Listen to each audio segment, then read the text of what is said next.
I want to try and get to heaven if possible. I'm hearing I'm not doing well. Hello. The guy.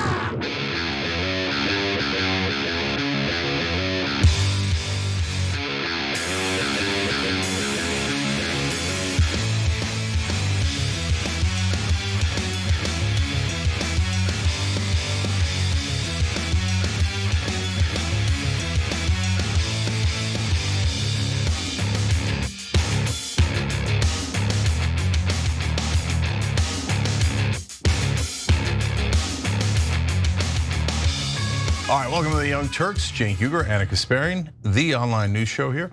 All right, lots to go over today. Lots of potential wars, interesting different alignments as we've been talking about for now the last 2 years.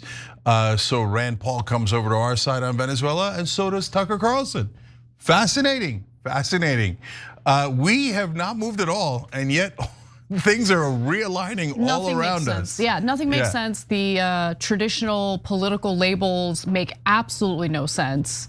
And you're gonna know what we're talking about as soon as we get through the rundown today. So yeah, and of course, yesterday, as I told you guys, I had some run-ins with Katie Miller and Randy Fine on Piers Morgan.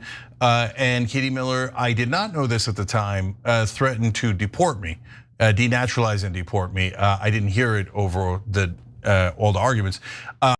We know it now. We'll share it with you guys, and then I will address it. So that'll be fun for everybody. So let's get started, Anna. Well, we begin with Turning Point USA and Vice President JD Vance speaking before a young conservative crowd who had some pretty tough questions for him. I'm a Christian man, and I'm just confused why that there's this notion that we might have owe Israel something, or that they're our greatest ally, or that we have to support this multi-hundred-billion-dollar foreign aid package to Israel to cover this, to quote Charlie Kirk, ethnic cleansing in Gaza. I'm just confused why this idea has come around, considering the fact that not only does their religion not agree with ours, but also openly supports the prosecution of ours. Yeah, so Vice President JD Vance took some pretty tough questions at a Turning Point USA event, and those tough questions, Cenk, I would argue, confirm what Charlie Kirk was warning about ahead of his assassination, that young conservatives have moved away from Israel. Indeed, I think there's 3 topics to look out for here as JD Vance answers the question. One is about religion, the other one is about the ethnic cleansing and the genocide that's going on, and the third is about the money. So let's listen to what he says about that and come back and challenge it. Anna. Yeah, so just to give you a preview, the audience members asked about whether the US owes anything to Israel, why the United States is supporting an ethnic cleansing in Gaza, and also whether Judaism disagrees or meshes well with Christianity. So here is Vance explaining why the United States backs Israel so aggressively. When the President of the United States says America first, that means that he pursues the interests of Americans first. That is our entire foreign policy. And that doesn't mean that you're not going to have alliances, that you're not going to work with other countries from time to time. And that is what the president believes, is that Israel, sometimes they have similar interests to the United States and we're going to work with them in that case. Sometimes they don't have similar interests to the United States. And this example, the most recent Gaza peace plan that all of us have been working on very hard for the past few weeks, the president of the United States could only get that peace deal done by actually being willing to apply leverage to the state of Israel. So when people say that Israel is somehow manipulating or controlling the president of the United States, they're not controlling this president of the United States, which is one of the reasons why we'd be able to have some of the success that we've had in the Middle East. That is a lie. Now you might be asking which one, because he said so many different things. All of them were lies. Let's start off with the notion that the Trump administration wants to have leverage over Israel. They do have leverage over Israel. They're called bombs. And there's been no break on that car. The Trump administration keeps funneling the bombs over to Israel. When have we ever pushed back against Israel? Now, Cenk's gonna mention, the few little shao examples, including getting Netanyahu to apologize to the Qataris after he tried to kill the Hamas negotiators in the middle of peace talks. But the other thing I'll just quickly say, there is no peace deal. What are you talking about? 46 kids got slaughtered in one night by the Israelis after the truce. There's barely even a truce. There's no peace deal. There's barely a ceasefire. And maybe I'm being unfair, but what do you think, Cenk? No, of course you're not being unfair, but I think the question was so interesting. The fact that he asked that question shows you how much the politics of this country has changed. And the answer was super interesting. So the question is interesting because here they are at a right-wing conference, at Charlie Kirk's Turning Point USA conference, and they're going, what the hell are we allies with Israel for? Oh my God, that's a stunning question. I mean, until 2 years ago, no one would have ever asked that question. You barely get that question in a left-wing conference, let alone at a right-wing conference. Then the religious stuff makes me uncomfortable. But one thing he said that I thought was interesting phrasing, and what you hear from us all the time is, why do we owe Israel? And that question is central. And the fact that it's being asked now everywhere across the political spectrum is enormously important. And Anna, in terms of his answer, look, I go broader than him saying, oh, we've defined Israel from time to time, right? So I think that's true, as Anna previewed. I think that a couple of times cutting them out of the deal we did with the Houthis, with Hamas to get the first American hostage back, etc. So it's a little bit, I mean, on the other hand, Trump then gives them incredible free reign on other things, like, oh, genocide away, oh, you're obviously breaking the ceasefire, I don't care, keep bombing them. So it's a mix, but really the issue is, but what are we getting out of the alliance? Nothing. Right, like, so, and there's two revealing parts of that, Anna. One is him saying, well, we defy them from time to time. Well, I mean, you're kind of telling on yourself. Like, oh, daddy let you defy him once or twice as you were growing up. And then he said, they don't control this president, which kind of implies they were controlling all the other presidents, a thing that a vice president of the United States of America would never admit before. And he's kind of openly admitting it here. Now, the very next layer to it, Anna, is, yes, but what are we getting out of this so-called alliance? And the answer is, of course, zero. Nothing but trouble, hatred, wars, and our treasury being drained. Yeah, and let me just be clear. Yes, you're right. It is an admission to say this president isn't being controlled by Israel. That implies that all the previous presidents had been controlled by Israel. I think that there was an exception, that was JFK Jr. Do with that information as you, whatever you will.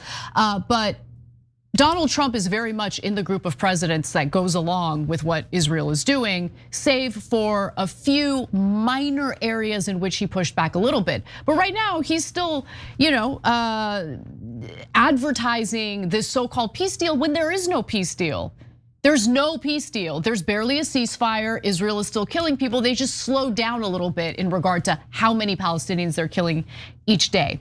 Next, JD Vance addressed the audience member's question about Judaism and Christianity. So let's get into that. Hello, I have a question about Israel and Trump's policy towards it. Do you think it's a conflict of interest for Miriam Adelson, an Israeli donor, to give millions of dollars to his campaign and then Trump have pro-Israeli policies? Okay, so that question was about corruption in our political system. We'll get to that in a second. But what I wanted to mention about the religion thing is that Vance didn't really address it. So he said nothing, right? And no, he said something, to be fair to him. He said, look, obviously we don't believe in the same things. We think Jesus Christ is our Lord and Savior, and obviously Jewish folks don't, right? And that's fair. I don't find that to be relevant. Yeah, they're a different religion. So what, right? Yeah, they are different. That is important to keep in mind. Look, I'm not, you guys know I'm not a religious person, but this made up narrative, the Judeo-Christian narrative, is completely made up. Okay, the two religions do conflict with each other. They do not mesh well together. I know, I grew up Christian. Okay, so go ahead, Cenk. Yeah, look, I guess they don't. I know Judeo-Christian thing is made up. I had a rabbi tell me that a while back. He's like, I don't remember the Judeo-Christian heritage in the 1940s, right? Yeah. So anyways, but that's okay. I mean, I would hope that there's Judeo-Christian, Muslim, Hindu, atheist coalition at some point. We don't care about the religions, etc. But he went on to say that the one thing he cares about is the church in Jerusalem. And that was also interesting coded language. And he said, look, that's where Jesus was crucified and where we think he's going to return, and the protection of Christians there is important. Wait, why are we talking about the protection of Christians at this holy church in Jerusalem? Because that's an admission. That's an admission. Exactly. Okay, look, I have now spoken to several different people. They're not public figures, but they follow the news very closely. And when it comes to the topic of Israel, one of their concerns is that eventually, once Israel is done with dealing with the Muslims, that they're going to move on to restricting Christians from accessing holy sites that obviously mean a lot to them, including holy sites in Jerusalem. So this is why I think Tucker Carlson and Candace Owens have not made a little difference. They made a gigantic difference because they've kind of opened the eyes of a lot of the right wing, and that's part of what I call the Great Awakening, right? Because people are beginning to realize, oh, the donors control everything, and not just about Israel, but about all of them. But in the case of Israel, one of the things that the right wing is now so mad about is the treatment of Christians. So look, I wish they were just as mad about the treatment of Muslims, but they're getting there, by the way. Now Tom Massey, Marjorie Taylor Greene, Tucker Carlson, and Candace in big way talking about, wait, why are we paying for the murder of children? Muslim children, Christian children, etc. To her credit, she actually went way further than that. I think it was during an interview with Theo Vaughn, if I'm not mistaken, but she was on someone else's podcast. And she's like, I realized I got brainwashed into hating the Muslims. Like, why do I hate the Muslims again? No, that was super powerful. I gotta be honest, that actually helped me to wake up to the propaganda that has been in this country and why. Yeah. Why has there been overwhelming anti-Muslim propaganda for 40 straight years in this country? And it's unabated. Okay, but the reason why he had that defensive answer is because they've killed Christians in Gaza, because there's a lot of Palestinian Christians, people don't even know about that. Right. They were hiding in a church, hundreds of them, scared to death, and then Israel fired a tank at the church. But on top of that, the church in Jerusalem, that is the holy one that they're talking about, Christians have been spit on going to the church. Oh yeah. And that look, that's not all Israelis, but it is some fundamentalists that are doing that. It's the extremists for sure. Yeah, it's extremists. But honestly, like all of the settlers are extremists. Yeah, 100%. The settlers are the most extreme. And so when you see those videos of settlers spitting on Christians in the West Bank, for instance, no, they're not representative of all Israelis. However, it is important to point out that the Israeli government sits idly by and allows it to happen. Yeah, and it's getting under the skin of a lot of Christians in America. Because look, guys, can they do something about it? Absolutely. In Turkey, if you bother a tourist by an inch, you're gonna get your ass handed to you. And maybe it's not the right thing to do, etc., but they're gonna beat the living crap out of you and then they're gonna put you in prison for a long time. Why? Tourism. They're not dumb, right? They want all folks to come to Turkey and enjoy Turkey and never ever be bothered by anyone bothering them, right? Mm-hmm. In Israel, do they care about tourism? Of course, religious tourism is a huge thing. Nevertheless, their government is making almost no effort to stop people from spitting on Christians, which is just kind of rubbing people's face in it. That guy, Officer Tatum, in an interview was like, you know, I went and visited, and we only got spit on once. Congratulations. I hope the check cleared, brother. Did they give you an extra $7,000 to spit on you? He's an embarrassment, man. You are an embarrassment to Christians, seriously. Anyway, let's move on to the Miriam Adelson question. I want to play that video again, if you guys don't mind. So here is a Turning Point USA attendee at this event asking JD Vance about political corruption and how that influences our foreign policy. Hello, I have a question about Israel and Trump's policy towards it. Do you think it's a conflict of interest for Miriam Adelson, an Israeli donor, to give millions of dollars to his campaign and then Trump have pro-Israeli policies? The kids are all right. Look, I don't know how old that gentleman was, but obviously younger, and that's the right question to be asking. I am so proud of the people asking these questions. But anyway, go ahead, Jake. What do you think? Yeah, there's two things here. A poll came out today, a very legitimate, credible poll, and Trump is bleeding out young voters in unbelievable, record-breaking rate. And the reason for that is because he's losing the right-wing voters, young voters, and the independent right-wing voters. There's almost no one less. He used to have 50%. He was +8 with young voters back in February, which is amazing. He's now at -55 with young voters, under 30, okay? So he's down from 50 high to 20 in approval, 75% disapprove, because he's lost the MAGA base, the independent base of young people, because they're like, we see you, brother. You said anti-war. We're nearly in a war with Venezuela, Iran. We're doing all of Israel's wars. And you seem to be not draining the swamp, but filling the swamp, which leads us to Miriam Adelson. Look, guys, the press has reported on it. This is a thing that where mainstream media has written an article or two, so it's verified, but of course, they never emphasize it. But yes, Miriam Adelson and her late husband have given Trump over $300 million.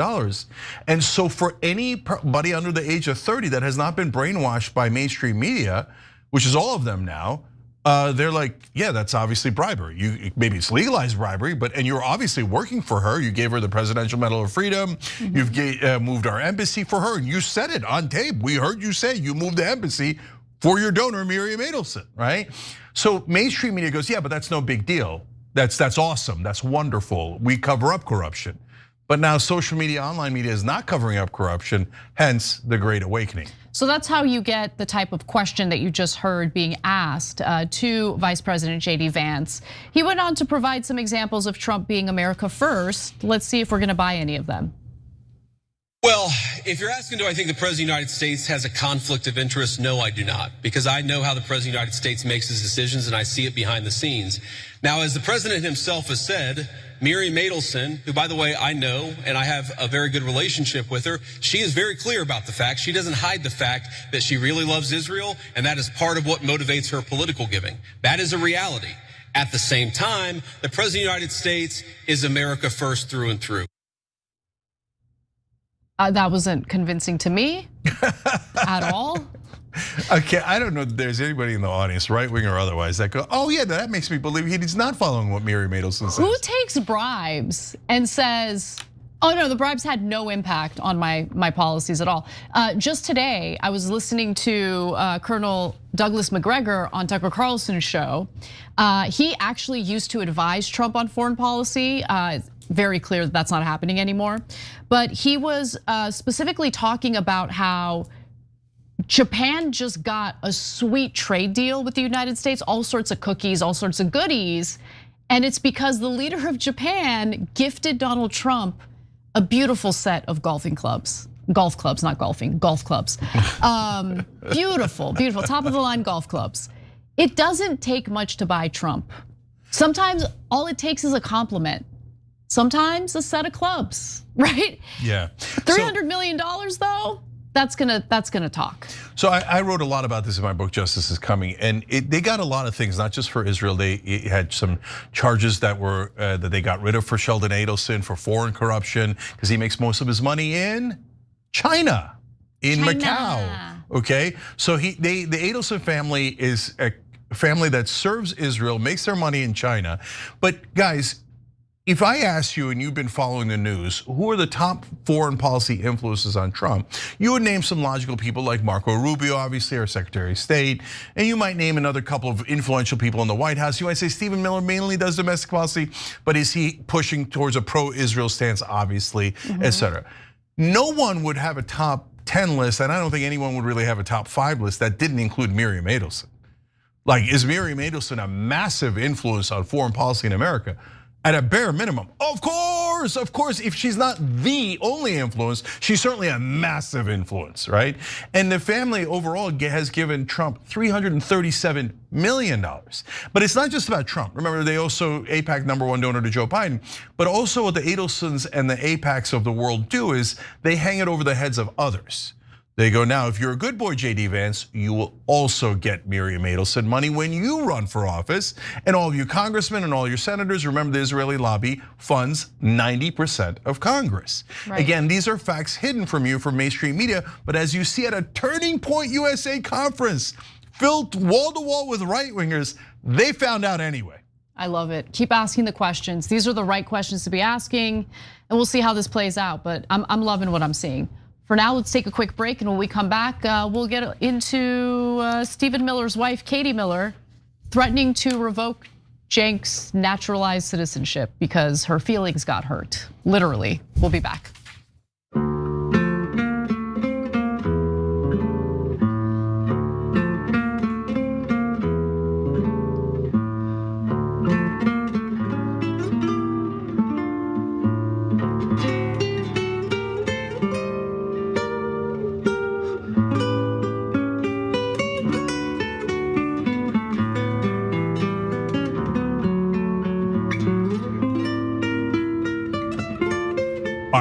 Let's go super chat, guys. Deb Long wrote in, Katie and Stephen Miller are the exact same person.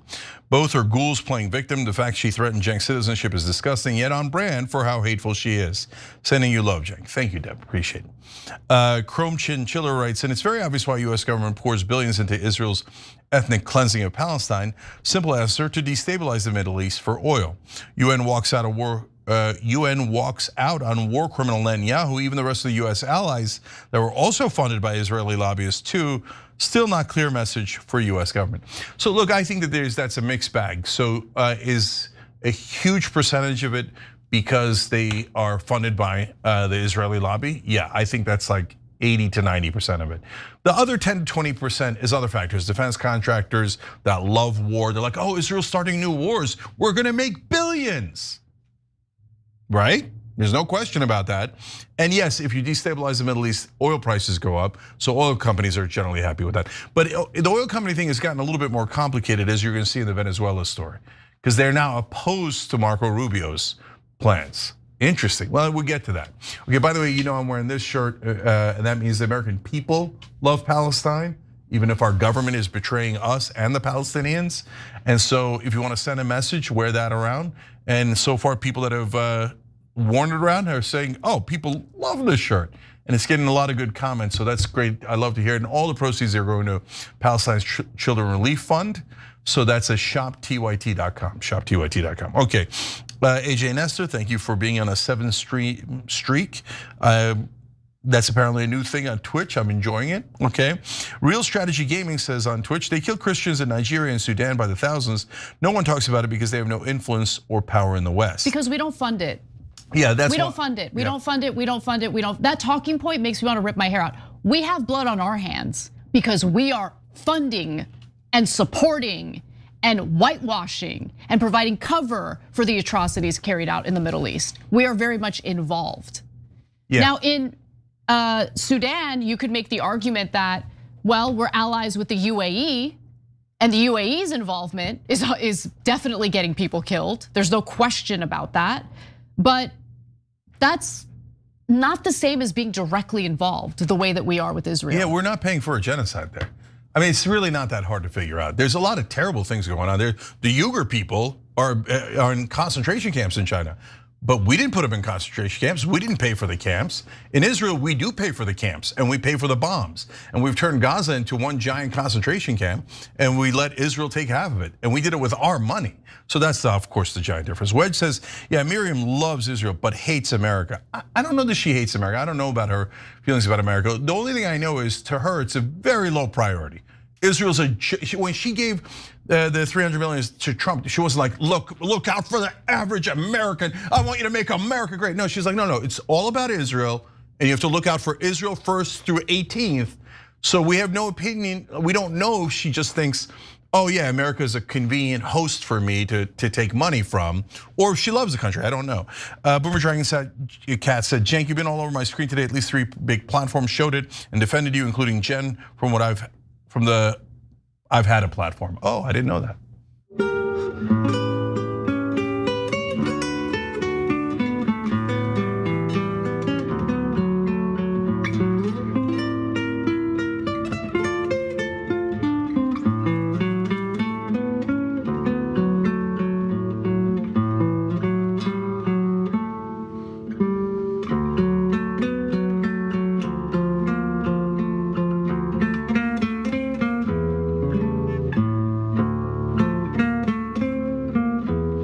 All right, back on TYT, Cenk and Anna with you guys. Also, Melody Loves Music. Thank you for gifting 5 Young Turks memberships on YouTube. We appreciate that. Some programming notes.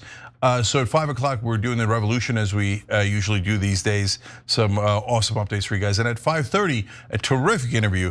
Bassem Yousef joins us. So he's known as the Egyptian Jon Stewart. He was kicked out of Egypt, his strong views on Israel. He's back in Egypt now, so there's a lot of interesting things to talk about there. And then I want to tell you about one of our sponsors because this is the perfect time. Medicare enrollment has begun and it goes through December 7th, so you've got to act by then. I just had a member tell me yesterday that his parents did it and his dad saved $1,500. Whenever I hear that, and his mom saved close to $1,000. Whenever I hear that, it makes me so happy that we delivered for you guys and got you some money back. So 707 TYT help. This is for your Medicare plan. A lot of the Medicare plans change every year, so you got to at least make sure that your plan is the same and if it's the best one for you. So if they find one that is better for you, that's where you can get some savings. But you might actually be able to get savings from your current plan too. It's totally free. It takes only 20 minutes. And people on average save $1,100. So give it a call now. Whether it's you that's going into Medicare or your parents, make sure you're looking out for them. 707 TYT help, 707 TYT help. All right, Anna. All right, the next story is pretty explosive. Let's get into it. All right. Hold on. So what happened in the Holocaust and all the pogroms were disgusting. That doesn't mean that. The real question here is, do the Millers have anything else in their toolbox other than threatening citizenship or revoking citizenship when their feelings are hurt? Because that was Katie Miller, Cenk, Stephen Miller's wife, threatening to revoke your citizenship because you were too critical of Israel? And her, so you're gonna see later that she thinks that if you criticize Israel, you're criticizing her children. And if you beat her in a debate, she's going to try to have her husband denaturalize and deport you. So what I want you to. How about this? I would like to propose a challenge. The don't feed into the tropes challenge. Yeah. How does this not feed into tropes? Yeah, so we don't control anything, but you criticize Israel, we're kicking you out of the country when we're taking away your citizenship. Look, first they started with people who had student visas. I'm an American citizen. Now they're on to citizens. 100%. Okay, so if you dare criticize Israel, no First Amendment rights, no freedom of speech. No, this government is going to target you on behalf of the Israeli government, and you're going to see Katie Miller threatening it on air live. And then I'll respond today now that I heard her say, because when we were debating, I didn't hear her threaten my citizenship. I have a response. Well, let me take you all for a ride. Okay, we're going to set this up, kind of show how this was building up in the context of this Piers Morgan interview. So the conversation centered on the New York City mayoral race. And as you can imagine, since you have Zoran Mamdani, who is Muslim, involved and poised to win that race, it'll, excuse me, it'll bring out the bigots like Katie Miller, who immediately attack, right? And talk about how he's gonna destroy everything. So, as we all know, Zoran Mamdani has been smeared as some sort of jihadist and an anti-Semite because he won't declare fealty to Israel. But Miller had a different perspective. Let's take a look. Why is it that every time someone wants to criticize Mamdani, it immediately comes back to the Jews and the anti-Israel movement instead of actually talking about his viewpoints, which is that he wants to make Jews. You just said it. You always do that. We say Israel, you say Jews. We say Israel is a government. Please don't make it about Jewish Americans. And you come back and go, you have to make it about Jewish Americans. What's wrong with you? What's wrong with you? Is Israel a Jewish state? Yes or no? Yeah. First of all, okay, so Saudi Arabia is a Muslim state, and you can criticize it all day long, all day long. There's no special protection because for what you're Muslims doing is you're decoding language that to calls attack themselves American a Jewish state or a and to Muslim say that state. we should not be here and we should not be in existence, and that you would be happy for other people like Mamdani to use. I want Israel to be safe. Nothing of the sort. Nonsense. You're totally lying. It's very normal for a Miller to be completely and utterly lying. So I gotta say that this standard, this double standard actually is pretty hilarious because, okay, I'll give you another example. Our government, whether we're talking about a Democratic-led government or Republican-led government, it doesn't matter. There's been a lot of tough talk and a lot of criticism toward China. Oh, that's it. They hate the Chinese. They hate the Chinese people. No, you're being critical of a government. I might not agree with the criticism, that's where we can have dialogue and a debate. But when it comes to Israel, no criticism allowed. She got hurt real quick in this exchange, like right away. Yeah, so she's not a very good debater, so she skipped to the anti-Semitic stuff when she's supposed to wait for you to trigger one of the million tropes that they've laid out there, like landmines, right? And once you step on a landmine by criticizing Israel in any way, shape, or form, that's when she's supposed to pretend to be aggrieved and be the victim, right? So for example, you'll say Israel killed 20,000 kids in Gaza. That is a fact, right? And they'll say, yeah, that they don't deny that it's a fact. They go blood libel. Wait, what are you talking about? No, like 200 years ago, people said that Jews killed kids, Christian kids, when they didn't and drank their blood.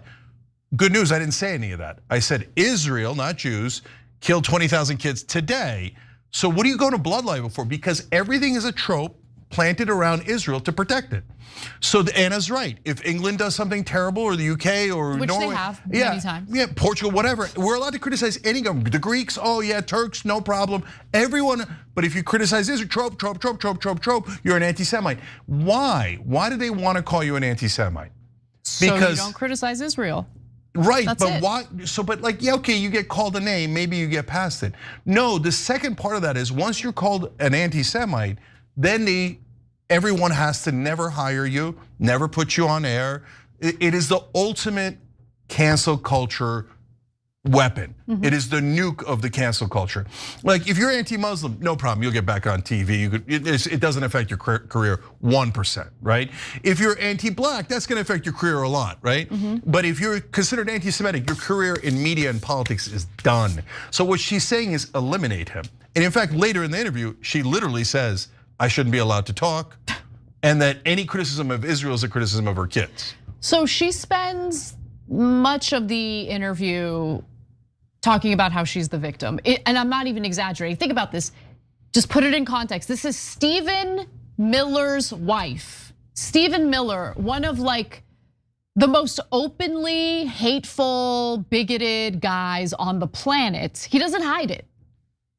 And she's talking about how she and her family are victims because Cenk is being critical of Israel. I kid you not, take a look. Be a safe haven for Jews, 1967 borders, but you guys say no, more Palestinian land. Take Gaza, take the West Bank, take southern Lebanon. Your greed knows no bounds. And by the way, you and your husband are supposed to be working for America, not for Israel. No, Piers, quite frankly, I'm really sick and tired of this racist, bigoted rhetoric that comes from people like you against my husband, against my family, and my children. I am raising Jewish children in this country. Who brought your in which children you into this? He inserted a line that says the Miller's lie. Is that not coded language for therefore we are Jewish? Come on, Piers, where are you? What? Where are you standing? God, you're so Katie, pathetic. if I can speak. Everything's your shield. If I can is speak, anti-Semite. Fire him, cancel him, cancel him, America. Oh my God, Israel's feelings have been hurt. Why don't you work for this country? Can we try and get this country instead of Israel? Can we try? Do you agree when your guest says that the Millers always lie? Because that's what your guest on your show just said, is that the Millers always lie. Are you gonna be okay? Are you gonna be okay? I mean, can you handle it being in the media? It doesn't seem like she can. She's got a weak sauce, pathetic podcast. I tried listening to it because I have an open mind. I'll listen to anything.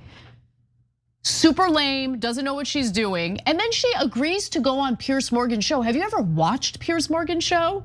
Did you think it was gonna just be like were you gonna have your head caressed? Like, what is this? Yeah. She said that the Millers lie. I'm raising Jewish children in America. Okay, it's coded language. Like, well, I mean, that was look, insane. So there's so many things here. First, on the kids' part, she's like, I'm threatening to denaturalize and deport you. Well, that's gonna affect my kids a lot, right? So, but my kids are not a concern because you're not pro-Israel, so your kids are irrelevant. They're just Americans. They're very lower than us, okay? But I say her and her husband lie. She's like, it's coded language for anti-Semitism, so it's hurting my kids. Wait a minute, that's not even a trope. You forgot that one. Okay, there's like a million tropes, but that's not one of them. That all Jews lie. I've never even heard that. You just made that one up. And so wait. But think about it, guys. Think about how much this is identity politics and DEI in a sense. Oh my, this is DEI on steroids. What are you talking about? Because she's saying you cannot ever accuse anyone who happens to be Jewish of lying in any debate, even if they are lying, because it harms all Jewish people and their children. Yeah, wrong again, Bob. Then you can't ever participate in a debate. Then don't come. And then you see her look to mommy. She's like, Piers, why aren't you canceling him? He already said something against me. Stephen told me we could cancel anyone we want. We can kick him out of the country. Why don't you kick him out of your show, huh? There's no crying to mommy in a debate. okay? You either show up with facts or you try your weak sauce identity politics and I'm the victim horse crap and you get your ass handed to you.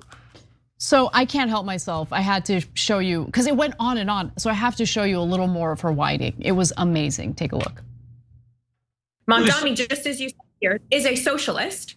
He is someone who's going to drive New York to the bottom. I'm excited for him to win because he'll prove to every other single large city in our country that what you will see is failure, what you will see is high crime, what you will see is murders. For the reasons in which he is wrong and which he will drive New York into failure is again the same reason why people on your show, instead of arguing the merits, as you say, of his opinions, they're going to sit here and use attacks on my husband and myself instead of debating us on our values and our opinions. It is gross, it is racist, and it is bigoted. And I will not join your show again if you your values speak to that. suck. That's what I'm debating. Yeah, you are a guest on my show, and I appreciate you coming on the show, and I like you coming on the show. And I'm saying but, the two other guests on your show are welcome to participate in these anti-Semitic attacks that is so permeating on CNN and MSNBC. This is so ridiculous. I'm sorry. I have to jump in here. Somebody criticizing you personally is not an anti-Semitic attack. If somebody says that you are lying, that is not an attack on Jews, that is an attack on you. And just stop hiding behind identity. This is all the snowflake behavior that the right is supposedly criticizing the left for. That was Omar Bader at the end, and he's amazing. And he totally hit the nail on the head, Cenk. I mean, this is the exact type of behavior the right has criticized the left for, in a lot of cases accurately, to be honest with you, hiding behind identity in order to avoid any personal responsibility or accountability when you do something wrong. I find that pretty gross as well. Weaponizing identity to silence people, I find that gross. Now you literally have, this is the thing that blows my mind. It's Stephen Miller's wife. Stephen Miller's wife saying all this stuff. Yeah, so look, more. First, if you didn't hear what I said to her a couple of times there, because there's a lot of crosstalk, the last comment I said is, anti-Semitism my ass, okay? Because everything is anti-Semitism. You ask her about any topic, it doesn't matter. How's your day? You're an anti-Semite, okay? You hate my children. All right, whatever, dude. All right, number two is when I said, she's like, oh no, they're just attacking us because they're racist and bigoted.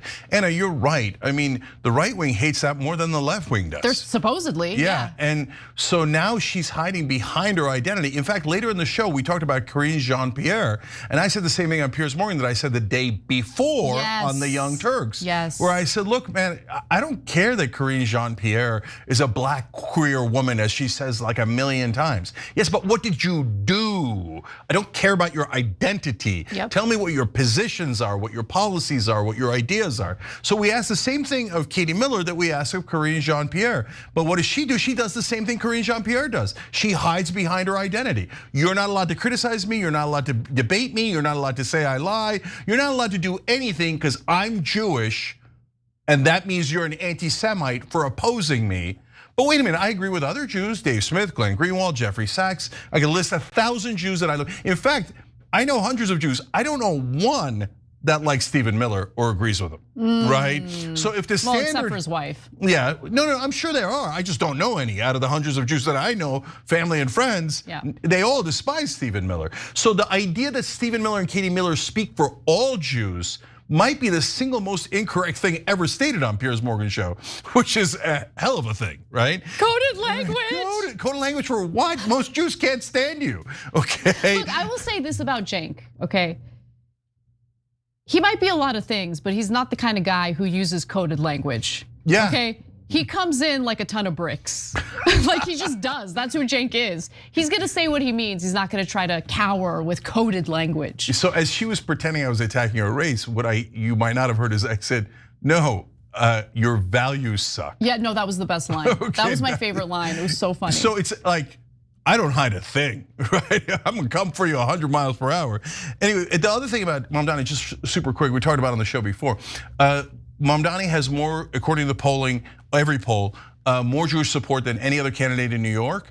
And among Jews under the age of 45, he's at 67% approval. You said 67% coded language. Coded language. Math is anti-Semitic. But wait, no, Jewish Americans are on Mamdani's side. Yeah. No, Jews, 67% of Jews are anti-Semitic if they don't agree with the Millers? I guess so. I guess so. Yeah, now look, absurd. After all of her pathetic tactics failed, she decided to turn to threats. And this was the moment that Cenk actually missed in real time, realized what was said today. And so let's watch, and then you'll finally have your opportunity to respond to it. Israel does not get a pass on committing another genocide because Jewish people suffered the Holocaust. What happened in the Holocaust was disgusting. You don't get a pass for calling them the SS. Hold on. So what happened in the Holocaust and all the pogroms were disgusting. That doesn't mean that Israel, pretending to represent Jews across the world, gets to commit another genocide upon a totally innocent people and collective punishment and murder of children over and over again and go, I get to do it. I get to do a genocide. Before you go off, Cenk, I just have to make one comment because it appears that Piers Morgan is very offended that you referred to the IDF as the SS. Yeah. Why are you offended, Piers? I mean, how is the IDF acting any differently? See, I want an answer to that. So how many kids do they need to slaughter happily for you to see them for what they really are? Yeah. I think they're the exact same, okay? Vicious, dehumanizing monsters.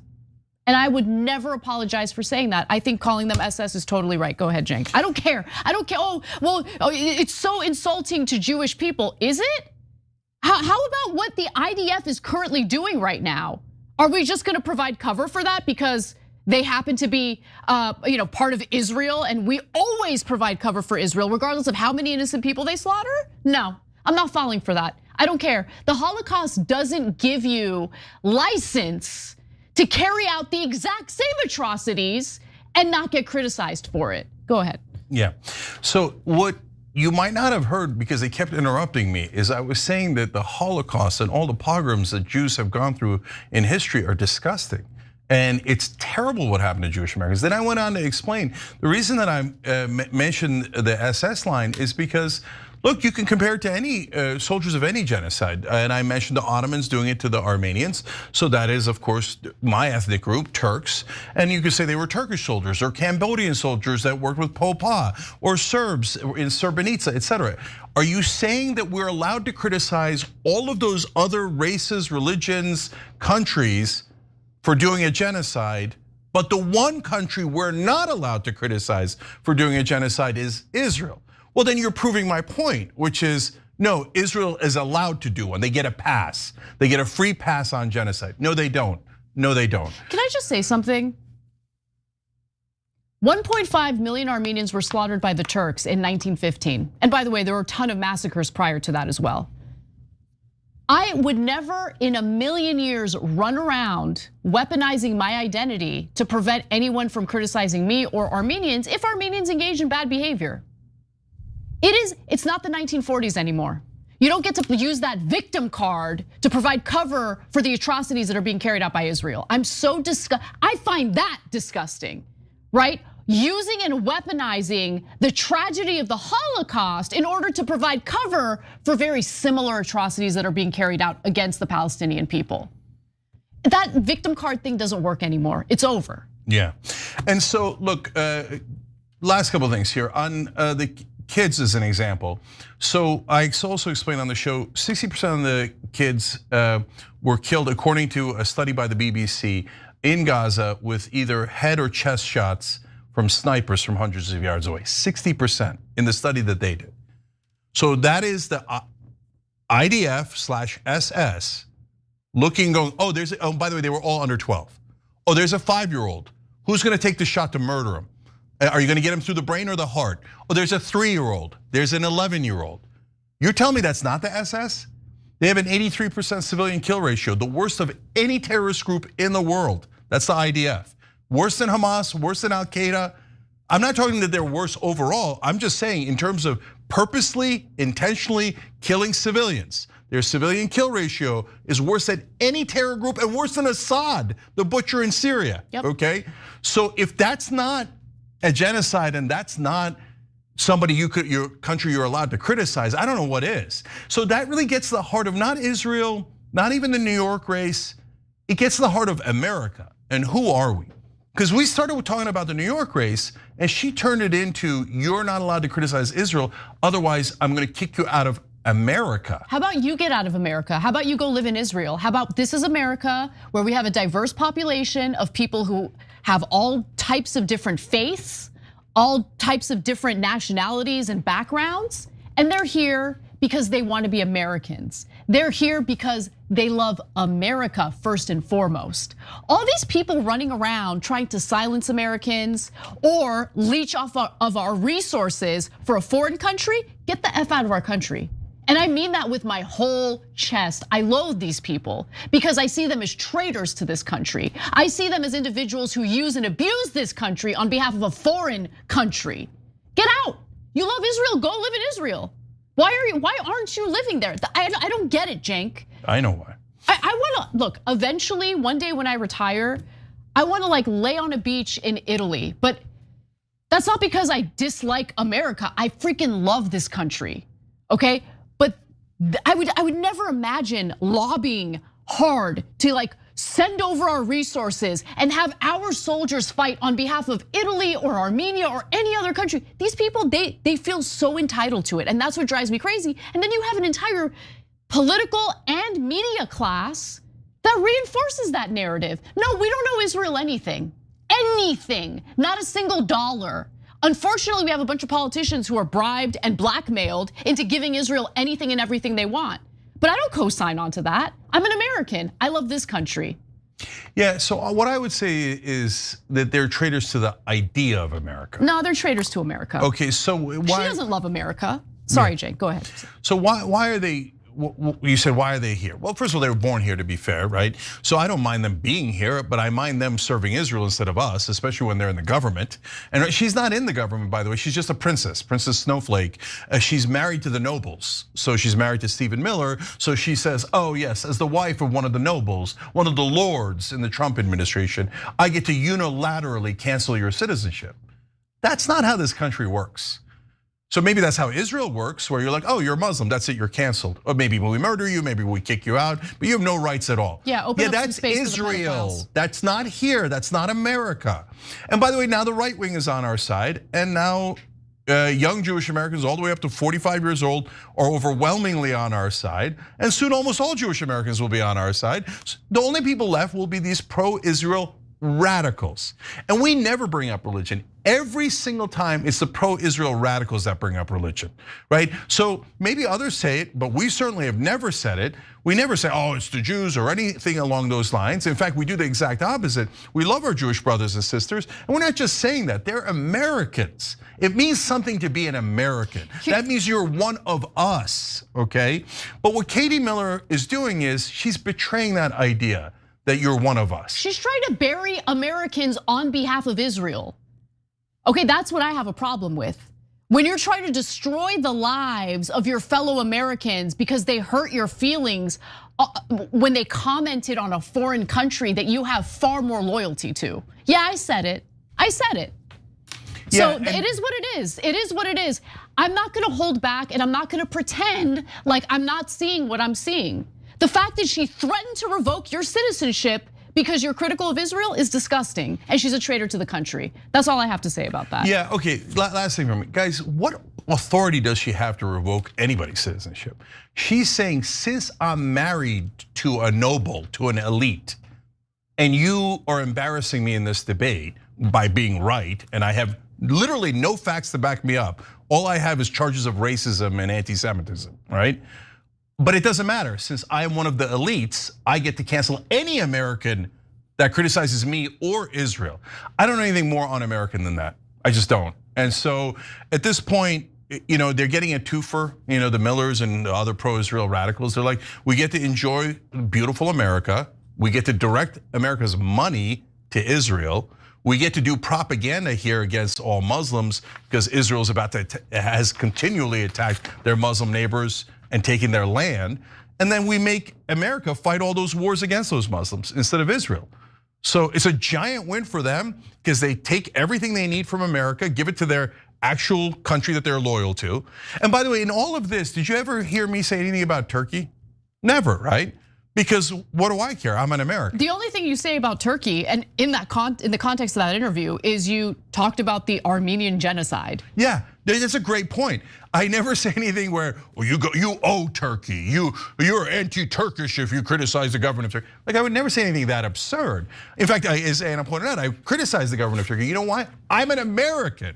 But she does not feel that loyalty. Yeah, at a moment's notice, she's like, Israel, Israel, Israel, Israel, Israel, Israel. And DEI, culture wars, identity politics, cancel culture. I'm gonna do it all on behalf of Israel, and I'm gonna trash the First Amendment, freedom of speech, and the US Constitution, and try to literally attack Americans and kick them out of the country on behalf of a foreign government.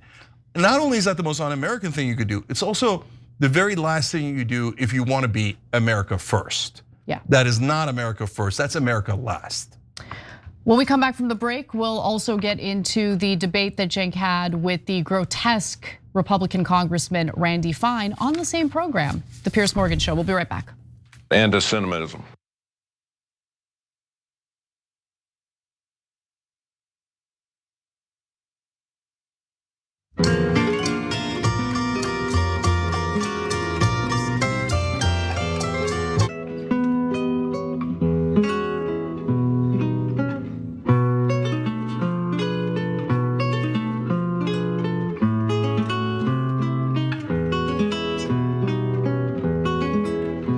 All right, guys, let's go to YouTube members. Kaylee Rain wrote in, Cenk and Anna, you're amazing. Well, thank you, Kaylee, you're beautiful. Rose Turner said, you know, I honestly miss when the worst part of the news was corruption from something Starbucks or Amazon being terrible, right? We have a little bit of that too, but yeah, you're right. That, like, at least they weren't doing genocides. I mean, look at how low our bar is. Darth Dunedane said, Katie was ridiculous on that show with Cenk. She played the victim in identity politics. Cenk, thanks for standing up to her. Appreciate you, brother. Thank you, brother. Boxy Brown 6900 says, why did Trump turn on Elon? He gave just as much as the Adelsons. Okay, so that's an interesting point, and that's why I'm saying, look, I'm fair. And in fact, at one point I tried to defend Trump on the issue of Israel a little bit. I was gonna give half a defense. They never let me speak on that. So he did get into a tiff with Elon, but Elon started it in a lot of ways. And he has defied Miriam Adelson. She wanted to annex the West Bank and for Trump to bless that, and he hasn't. So not verbally. No, but he said, I'm not gonna let them do it. Oh, wow, Okay. As they're doing it. They're literally doing it right now as we speak. Okay, I don't care what Trump has to say, I care about what he does. And what he does is allow Israel to do anything and everything they want. That's the reality. Yeah, and brother, when you look at the different things, so I'm being fair about the exceptions, but the rule, the oil companies, Elon in terms of tons of subsidies and contracts that his companies are getting with the American government in Defense Department, et cetera, and the Adelsons, et cetera, they get 95% of what they want. So it's like, I do recognize that sometimes when a politician like Trump doesn't give them 100%, it's a little bit startling, and we point it out. But look at how bad our system is, that we're surprised by that and give credit to that. I mean, the bar is so low that simply saying, without proving that you're actually gonna follow through, just simply saying, I'm not gonna let Israel do that is like, oh, wow. And everyone's like, round of applause. But you gotta see what he's doing, or more importantly, how he's not intervening as the annexation is happening. And guys, they have the trope about Israel controlling, they say Jews controlling America or whatever, right? Okay. That's not a trope. Okay, so it's not Jews, it's Israel.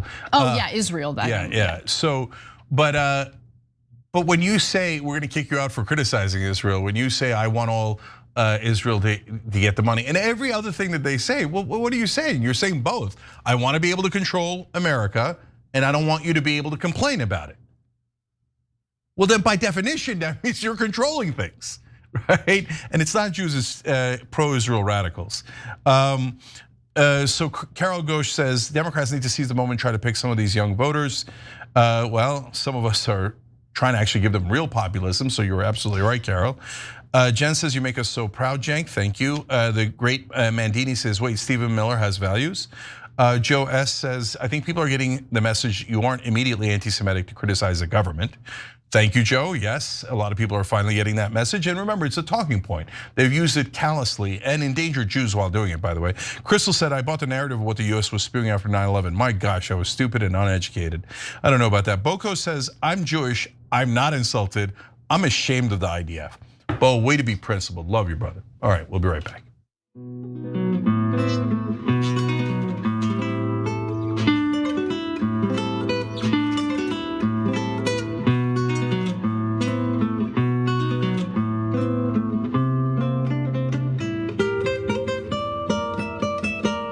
All right, guys, back on TYT. Again, programming notes, Bassem Yousef is at 8:30 p.m. Eastern. We're gonna do the Randy Fine story in a second. One of our other sponsors is Lisa Mattress, and they've helped me actually get better on the show. Why? I'm getting better sleep. I changed my mattress. I did their little quiz, and it turns out I'm a Legend Chill hybrid. I don't know that I'm chill, but I'll take the rest of it. Anyways, that was their mattress quiz. You should take it too. Go to lisa.com. You're gonna get 20% off plus an extra $50 with the promo code of TYT. Obviously use the promo code TYT to get all that off, 20% off and $50 off on top. That's LEESA.com, promo code TYT. You're gonna get much better sleep. Please, please pick the mattress that's best for you. You'll be way better off. Lisa Mattress is the way to go. All right, Casper, what's next? All right, unfortunately, we have to see Randy Fine's grotesque mug for this next story. The barbarians are no longer at the gate. They are now inside. Wow, so you're calling Cenk Uygur a barbarian? Well, given he's here, let me bring him into this. Cenk, what is your response to that? Before we get to Cenk's response in the context of this appearance on Piers Morgan, Cenk, how do you feel about being a barbarian? I feel pretty good about it. So as you're about to see here, I had a different response than most people would to that. So Cenk's about to go off on Randy Fine, and I'm here for it. Now, for those who might not be familiar with this freshman Republican congressman, he rejoices in the thought of starving Palestinian children to death. There is no war crime that he has not supported, as long as it's carried out by the IDF and the Israeli government, of course. He's just an overall inhumane, grotesque, gluttonous person. And you're about to get, if you've been following this story, a little bit of, what's the right word? I guess enjoyment, because Cenk is about to tear into him. Let's watch. There are barbarians inside the gate, and that's Randy Fine. Randy Fine is a sick terrorist sympathizer. In fact, if he wants America to do terrorism on Israel's behalf, he has said we should nuke Gaza. That's killing millions of innocent children and human beings and civilians, but he doesn't care. He only cares about Israeli lives. By the way, the Israelis have murdered now nearly a dozen Americans in the West Bank. No accountability from our government. And people like Randy Fine say we owe Israel. We owe Israel a genocide. We owe Israel $300 billion.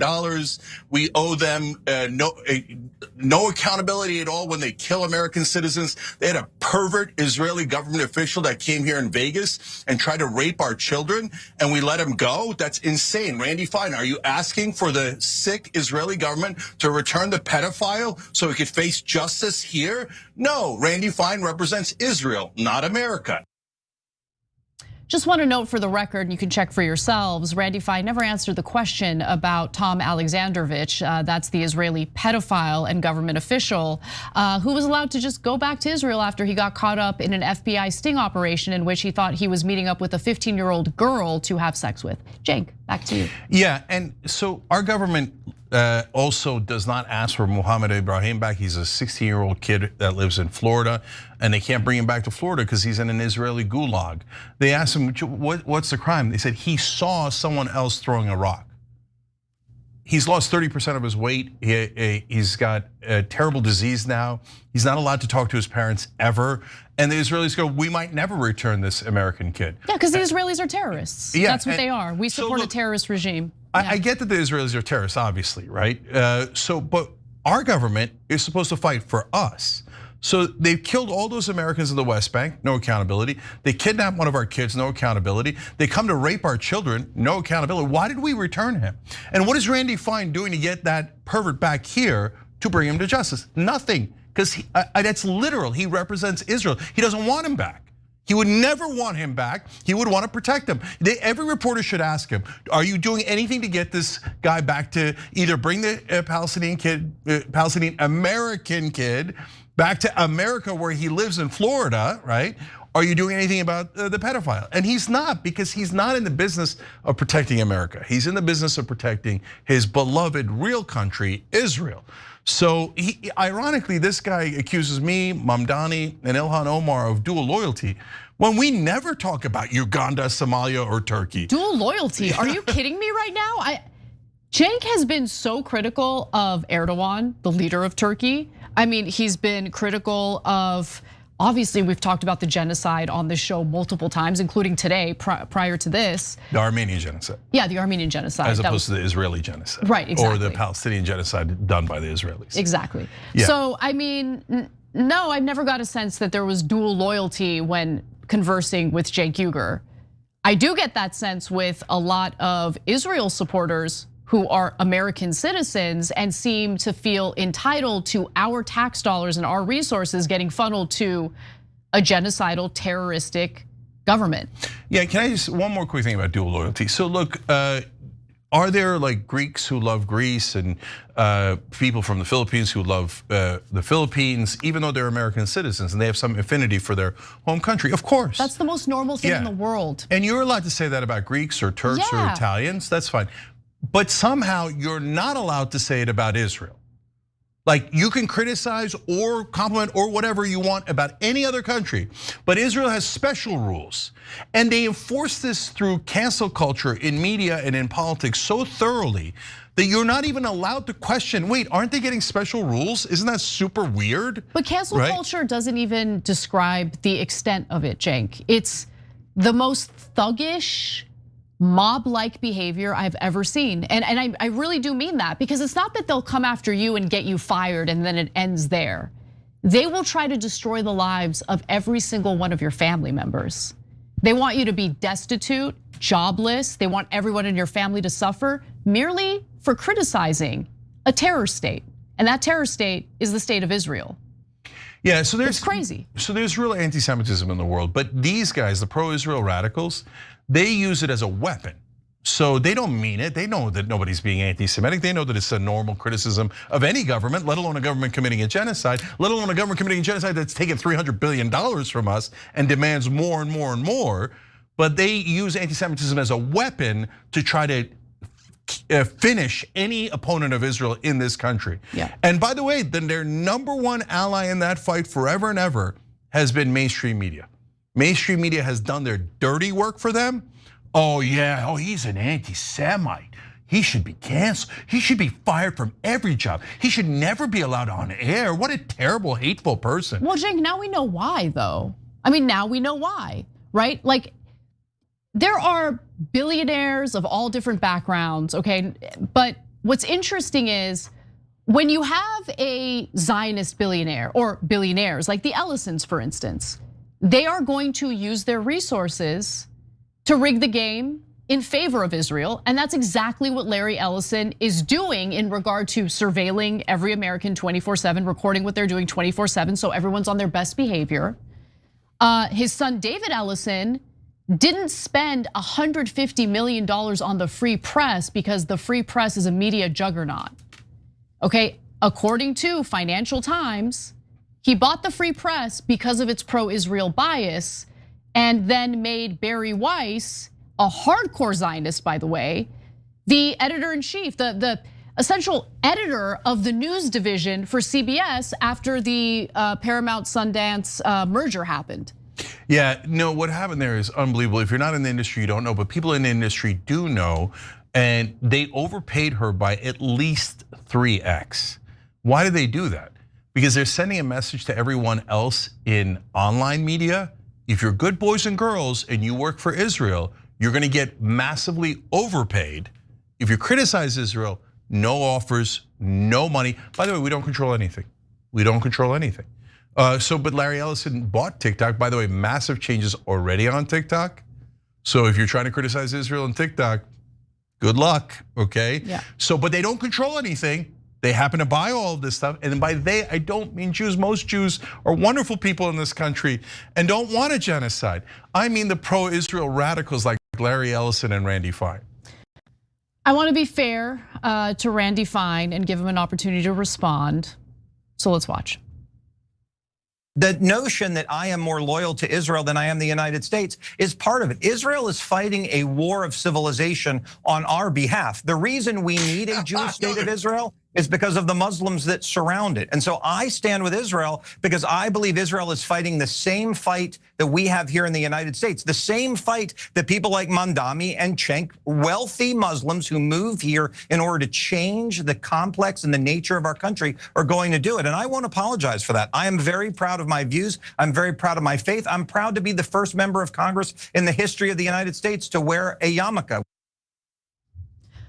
Before we go to Cenk to respond to that, I made a total mistake. I misspoke. I keep mixing up the two. It's Skydance, not Sundance. Sundance is an entirely different entity. Go ahead. And a wonderful organization. Yes, I'm sorry. I apologize.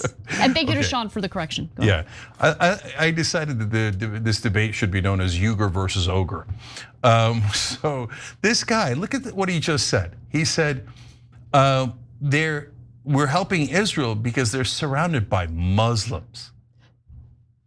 Imagine if I had said the reverse. Imagine if I said, well, obviously we should help the Palestinians because they're surrounded by Jews. I mean, that would be a disgusting, grotesque thing to say. First of all, it would be a terrible thing to say, outrageous thing, and certainly your career would be over. But also, I'm more offended. But he said it, like no response at all from anyone in power, not 1%. So obviously that's deeply offensive. But I was stuck on what he said prior to that, which is Israel is protecting us. Yeah, I was gonna get to that too. Please don't insult our intelligence. Please don't do that. No, but they've been doing, no, to be fair to them, they have been insulting our intelligence for decades, and they have used mainstream media to brainwash the American people so we don't challenge these absurd hasbara, like Israel's a special ally. What does that mean? No one can explain what it means. It's just a nonsense phrase made up so that you don't question Israel. They are the only democracy in the Middle East. First of all, congrats, I guess. But so why does that mean we have to give them $300 billion? Turkey's a democracy. Do we have to give them $300 billion? No, I don't. They're kind of in the Middle East. I don't want to give anyone that money. Second of all, they're not a democracy. They're imprisoning 5.5 million Palestinians in the West Bank and Gaza Strip. It's like saying, oh, South Africa is a democracy if you don't count black people. Right? Yeah. So it's not, so everything that they've ever said is a nonsense talking point that if all you gotta do is tip it over a little bit and people go, oh yeah, wait a minute, that doesn't make any sense at all. So the Western civilization point, we are defending Western civilization. How? Israel just grabbed 53% of Gaza. They murdered over 68,000 people at a bare minimum, and they have 53% of the land. How did that help protect Western civilization? Here's what it did instead. When they attacked all of their neighbors, Iran, Qatar, Yemen, Lebanon, Syria, etc., right? What it did was, since we're paying for it here in America, and it's all the bombs say made in the USA, it enraged and angered the people in all those countries who we helped Israel bomb. Now, why did we bomb those poor people? Or help Israel bomb those people? Because Israel's a special ally defending Western civilization.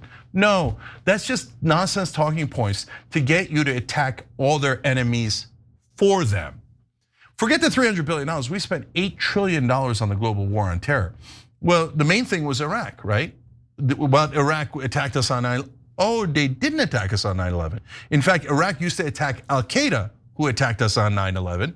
At the time, Ariel Sharon and Netanyahu said Iraq is Israel's #1 enemy. But they say, no, we have such a special alliance, we give you intelligence all the time. It's almost always fake intelligence so that we attack their enemies. So where did we get the intelligence on the weapons of mass destruction? Oh, look at that, the fake intelligence was from Israel. Because they wanted us to spend trillions of dollars and our soldiers, not their soldiers, attacking their #1 enemy, Iraq. And now, by the way, what are they trying to do? Get us to attack their #1 enemy, Iran. And they say we owe them. We owe them all these wars. We owe them dead Americans. We owe them trillions of dollars. No, we don't. It's all It's always been a lie by people like Randy Fine who don't serve us, they serve Israel. Okay, we're massively out of time, but when we come back, I want to dabble a little with Venezuela and what's going on there. I really enjoyed a discussion that Tucker Carlson recently had with Colonel Douglas McGregor about what's going down off the coast of Venezuela. So we'll get into a discussion about that and more when we come back. Your host, a Turkish barbarian.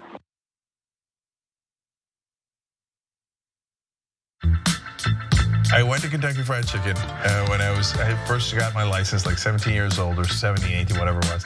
And I'm driving, I think, my dad's Oldsmobile. And I parked it in a place where there was 2 cars next to me, really tight spot, and a car behind me. I don't even know how I got in there because I'm a terrible driver. Back then I was an even worse driver. And on the roads I'm okay, but in parking spots I have terrible spatial reasoning and I'm a mess. And on my way out, I hit all 3 cars at once. I broke all records, okay? So I went, as I'm backing out, I went boom, oh, and this side hit that car, this side hit this car, and the back hit the 3rd car, okay? And I got stuck. I didn't know how to get out. Like, I went, okay, for this, and then I'm like, no, and then, right? And then finally I had to stop, go inside the KFC and go, I'm sorry, I hit a bunch of your cars. They're like, what do you mean a bunch of your cars? I'm like, I don't know. Wow, there's a B? Yeah. I'm like, I hit 3 cars. I don't know. So you guys gotta come help me, okay? Okay, so 1, my bad. Really sorry about that. Okay, number 2, can someone take my car out? Because I don't want to keep hitting your cars, and I'm incapable of taking it out of this spot. Now, baby, move that fat, baby, move that fat.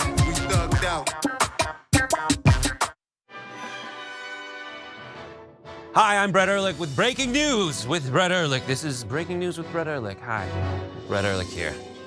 According to EPA head Scott Pruitt, climate change is not happening. He cited a meme on Facebook he saw. When pressed to back up this source, he said it must be accurate because the watermark said it was made by a scientist.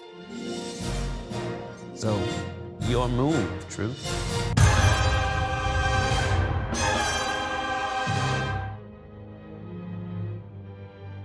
At TYT, our mission is to boldly pursue truth, challenge the establishment, and drive positive change. At a time when corporate capture of our media, our government, and our politics is nearly absolute, everyday working people need a champion to fight for them and to push back against the powerful interests that threaten our democracy itself. At TYT, we're proudly progressive and call out corruption and duplicity wherever we see it, from Republicans, Democrats, or anyone else. And unlike mainstream news media outlets, we're not beholden to corporate advertisers, to defense contractors, to Wall Street, or to big pharma. We only have to answer to our audience, and for nearly 2 decades, we've accomplished that by delivering honest, timely, and insightful perspectives on the day's news without fear or favor or concern for whose toes we might step on or which powerful elites we might offend. And while we're super serious about the news, we also manage to do it in a way that is fun and lighthearted. We can do this together and serve our audience, and yes, have fun doing it.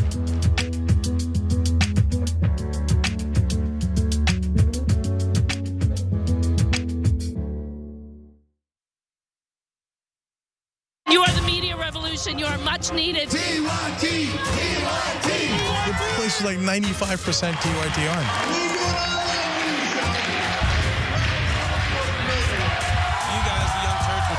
Favorite channel, we're getting that message out. Cenk and the Young Turks do an extraordinarily good job. No matter what mainstream media says, you have to listen to the Young Turks. All the people who support us on the internet, that's what gives us strength. That's what allows anyone who was in there who was undecided to think one side seems to be winning, they seem to have a bigger army. There might be a reason for that. So thank you guys.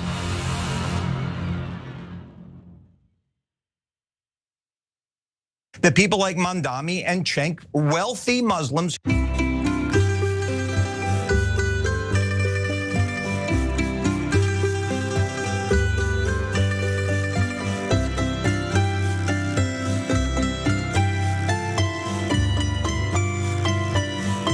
Mandami and Cenk, wealthy Muslims.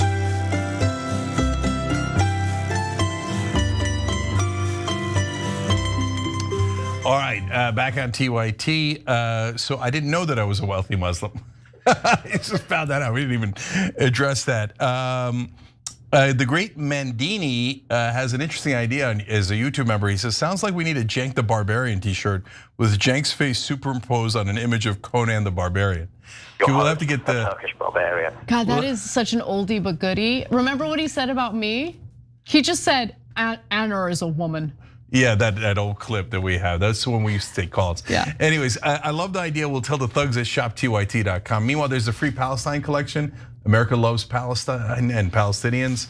All the proceeds go to Palestine Children's Relief Fund, shoptyt.com.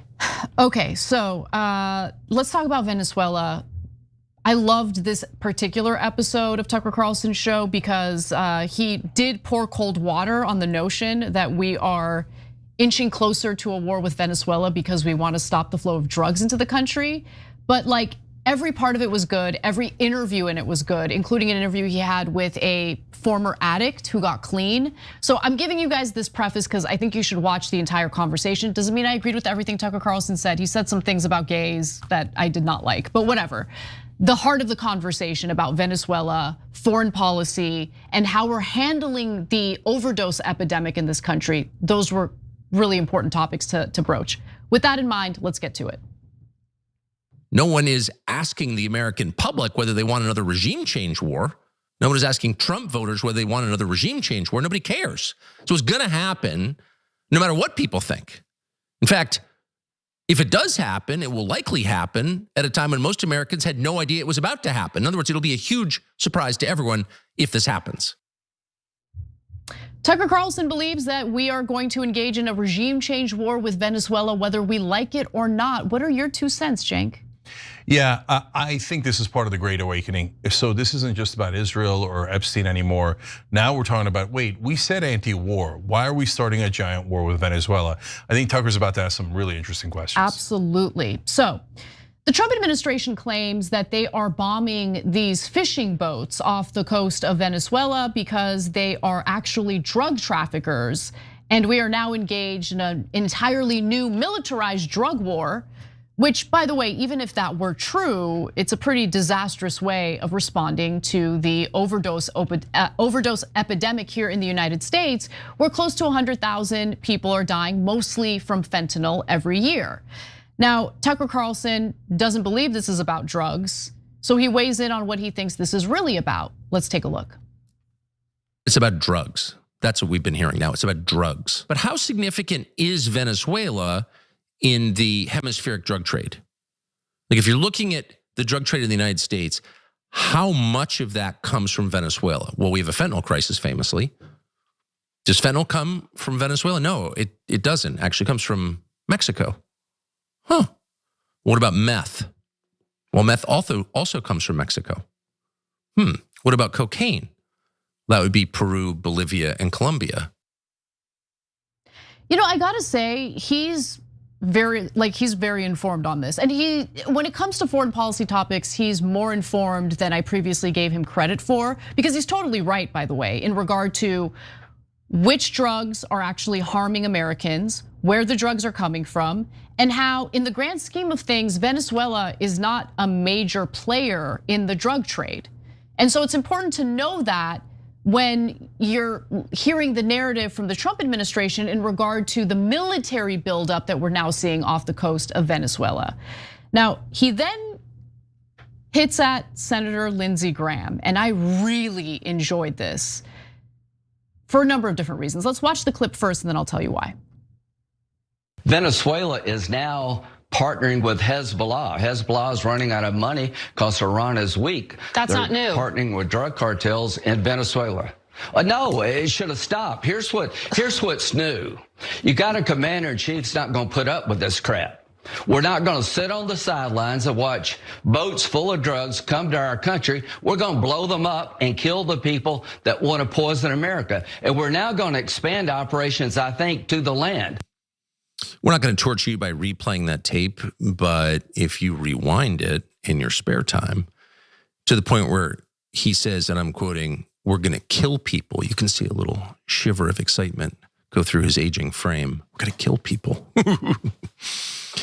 We're going to kill people, and we're going to kill them, as Lindsey Graham just explained, because Hezbollah in Lebanon. Okay, what does that have to do with us? Have a lot of Americans been killed by Hezbollah in the United States with money from Venezuela? If so, when did that happen? Can you prove it? That's a good question. And obviously he's implying here, why are we engaging in a potentially devastating war when Hezbollah isn't harming Americans? So why would we do this? And I think that's a important statement to make. And guys, even if you don't like what's happening in Venezuela, and that's totally fine. I don't like what's happening in Venezuela. It doesn't mean that I want to use our resources and risk the lives of our soldiers in engaging in a regime change war in Venezuela because I don't like the regime there. Yeah. So first of all, to that point, that's a lot of these points are actually super simple. What's different now than before is the right wing is also making those simple, correct, obvious points. I know, but it's like the most white pilling thing that's happening in the country right now. No, absolutely. Is that blue I see? Is that a white pill you see? Yes, it is. So look, again, I've been saying this the last couple of days and weeks. This is the Great Awakening, because why are we invading these countries? No one ever asked before, right? So we told you all the time, MSNBC, Fox, CNN do the culture wars where they give the fake appearance that they disagree. But when it comes to economic issues, donor issues, including war, they all agree. They all magically agree, we gotta go to war, we gotta go to war. We have to go to war with Iran for Israel. We have to let Israel, we cannot question their funding. You must send them money for war. We must go to war with Venezuela. So when Tucker Carlson and others were on Fox News, let's be honest, they were not saying these things because Rupert Murdoch paid them a ton of money to do pro-war propaganda. Yes. Which, by the way, to Tucker's credit, he's partly apologized for, right? Not partly. He has expressed remorse in going along with the neocons during the Bush era multiple times. And that's what made me open up to the idea of going on his podcast, because that means he has a level of self-awareness that honestly is not prevalent among media people in the United States. Yeah, and so to your point, Anna, and Tucker's point, so China is got concentration camps for the Uyghurs. That's the ethnically Turkic group inside China that my family was named after, okay? That doesn't mean I think we should go to war with China. That would be a bad idea. I don't want World War III. North Korea is being absolutely vicious to its own citizens. It breaks my heart every day, but they have an enormous number of missiles, including maybe nukes pointed at Japan, South Korea, and maybe even us. No, I don't think we should go to war with North Korea, even though they're bad guys, terrible guys. So this simplistic thinking is all we had in mainstream media. They claim to be the most educated, elite, smartest people in the country, and they get together on these cable news and talk like a bunch of morons in like the most simplistic ways. Saddam is a bad guy. He comes from the general area that Al Qaeda came from. Cenk, right? So look, usually I would push back because I think sometimes you're a little unfair to media, right? But I literally had an experience with this week. So on Abby Phillips's show, we talked about what's happening with the military buildup off the coast of Venezuela. And as you know, it's a debate panel show. So there were supporters of what's going on, including a former lieutenant governor, I forget her name, Betsy something. But anyway, we're all engaging in this conversation as if, no, the narrative that this is all about stopping the flow of drugs into the United States is true. Like we're just taking that at face value. And literally multiple times in the context of that segment, I'm like, this isn't about drugs, this is about regime change. Now look, I actually don't think that there's only one factor motivating what the US government is doing right now. And to be fair to Tucker Carlson, he also brought up in his monologue that there are very wealthy and influential Venezuelan exiles living in South Florida who are engaging in our system of political corruption. Remember, our Secretary of State, he's Cuban American, of course. He's from Florida. Who knows how many of those folks have donated money to him? So corruption plays a role in this as well. There are Venezuelans who want regime change in Venezuela, and they will fund our government to make that happen. So a bunch of things about that. One, our former managing editor, Jonathan Larson, make sure you check him out on Substack. He's written about this. They're actually very wealthy and oftentimes criminal elements in Venezuela trying to get themselves and their money out. They're working with the people who are giving us the evidence about Venezuela's wrongdoing. So be super wary of that. Number two, did you notice the conversation stopper that Lindsey Graham was trying to say? He's like, well, they're working with Lebanon and Hezbollah, and so obviously we have to invade them. And no one ever asked before on the right, before Tucker and Candace started doing it, wait, why is that an end of the conversation? So Israel wants us to invade Venezuela, so we must invade Venezuela. Yeah. Why is it we must, and why is the conversation over when you say the magic word Hezbollah? Even if that were true, by the way, where did that information come from? The two guys who've been giving us fake intelligence that Jonathan Larson wrote about. Hey, Lindsey, you got anything to say about the Al-Qaeda terrorist that the United States is now supporting because he's the new leader of Syria? Any words on that? And then Tucker did something very important. And Rand Paul, by the way, made a really great point. We're gonna come back to that in a sec about this too. But he said, can you prove it? Can you prove any of this? Can you prove that the drugs are coming from Venezuela and that it's fentanyl and that it was on the boats and that there is a connection to Hezbollah and it matters? Let's go to that clip right now. Yeah, let's do it. I recently went into DC and I talked to some people. Some of the people I talked to are just below the decision maker level. It's this circular argument. Who are terrorists? Well, the people I tell you who are terrorists. And what are terrorists? They're people who kill people in a terroristic way. And they're terrorists because I tell you they do this. It's like it's this circular argument with no proof presented. And I guess what gets me about my colleagues is they seem to think that these people are less than human. They're not even deserving of the respect of animals. Just kill them. And it's sort of this laughing sort of ha ha ha, these are really bad people that gets to me is that, well, what if you're wrong? Civilized people don't do this. And it's not gonna stop the drugs. They'll go a different route. And we got to get away from the ridiculous nature or notion that these boats are coming to America. Oh, we got to self-defend against these boats coming to America. These boats can't go more than about 100 miles without filling up for gas. There's so much that is insane about this policy. Here, can't agree more with what he just said. Yeah, so first of all, they only go about 100 miles. Venezuela is 2,000 miles from us. So that is not even close to possible for them to get here. But again, all we needed was a couple of people asking simple questions, right? And then Rand Paul talked about how, hey, 25% of the time we stop people for drugs, the Coast Guard does. It turns out they're not carrying drugs, we were wrong. So if we have a 25% error rate in the people we're killing, that is monstrous. Right, that's not a small thing to do. 25%, at a bare minimum, 25% of the people we killed were the wrong guys and totally innocent. And then Anna, you made a point on CNN about this, how we return people to their home country, Colombia, et cetera. Yeah, because they're not drug traffickers. I actually did not make that point. I believe it was Julia Ioffe who made the point. But yeah, they end up getting returned if they survive the attack to their home country because it turns out, oopsie daisy, they're not drug traffickers. By the way, I want to also be clear about one other thing. Even if they're drug traffickers, are we okay with our government just killing them? Yeah, can they go to the middle of Baltimore? Or there's also drugs in West Virginia and Kentucky, lots of them, right? Can't we just protect our borders? Can they just go up to a random guy in the holler and go, I think you might be dealing drugs, boom, just shoot him in the head.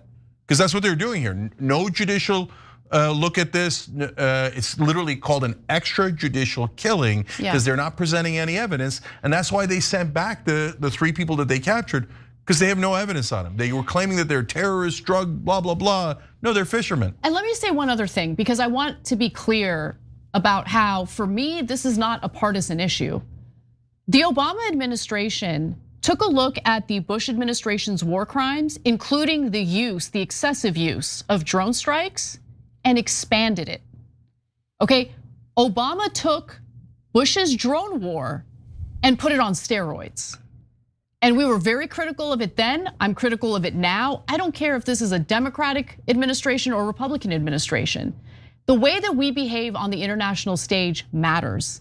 And killing potentially innocent people is just a devastating thing to do. It's immoral, but also we should be considering blowback, guys, and we should be considering the fact that we have now soured our relationship with Colombia as a result of this, and Colombia was a longstanding ally. Okay, now with all that context, let's get to Colonel Douglas Macgregor, that portion of Tucker Carlson's episode, because I think he is obviously knowledgeable, okay? He has a firm grasp of foreign policy, the potential blowback, and more importantly, the unforeseen consequences that the Trump administration should be considerate about as they potentially make their way closer to a regime change war, boots on the ground in Venezuela.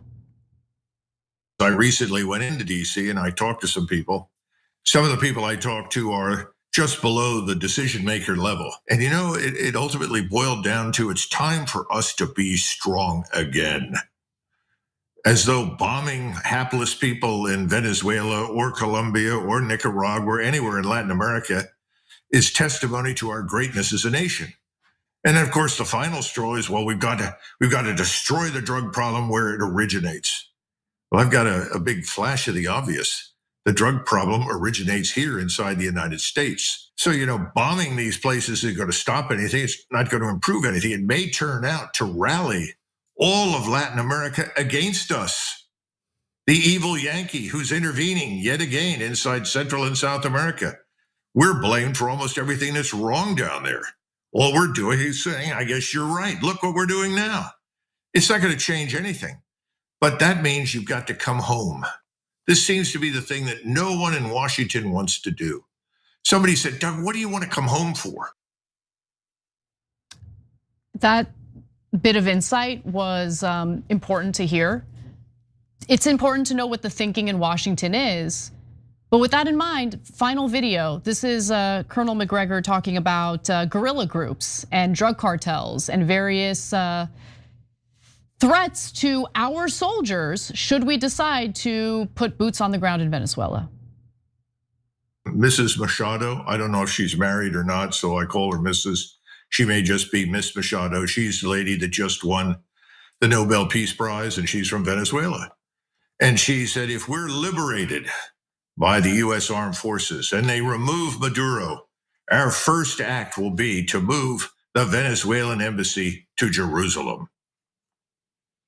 What does that have to do with, I'm completely confused. Like what? Well, you can't be that confused. I think she's hit on something very important. She's figured out where the power lies. And she's playing to the audience that makes the decisions. You're talking about this democracy business. We've always been a republic with limited democracy.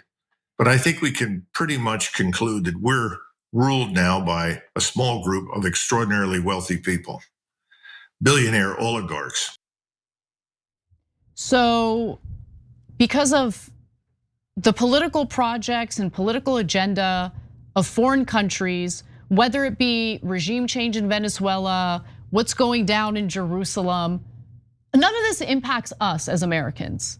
But we're going to potentially put our soldiers in harm's way, potentially get confronted by various guerrilla groups in Latin America who are apparently, according to Colonel Macgregor, chomping at the bit to attack American soldiers. We're gonna do all that for what again? For what reason again? Something about Lebanon. Okay, so Hezbollah. Okay, guys, a couple of things here is so important. First, I love the free speech. I love the marketplace of ideas. I'm okay if you call me corny about that and earnest and all that stuff. Because look, before when we had just mainstream media, everybody's sheep herded into these.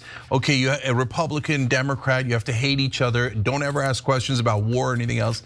All it took was a couple of guys, Tucker Carlson, Rand Paul, Tom Massey, etc., to ask a couple of questions. And all of a sudden we got a marketplace of ideas and people are going, wait, why? Wait, I thought Trump was the anti-war candidate. Yeah. And then, wait a minute, didn't we all conclude as a country that the war on drugs doesn't work? That the real problem is demand, not supply? That you can kill and spend as much money as you could possibly spend on trying to end the source, you're never going to end it. Because people want to make money. They're going to make money by giving meeting the demand in this marketplace. By the way, it's partly capitalism, right? You can't end capitalism, and it's kind of an attack on that. But the last thing that the colonel said was super important.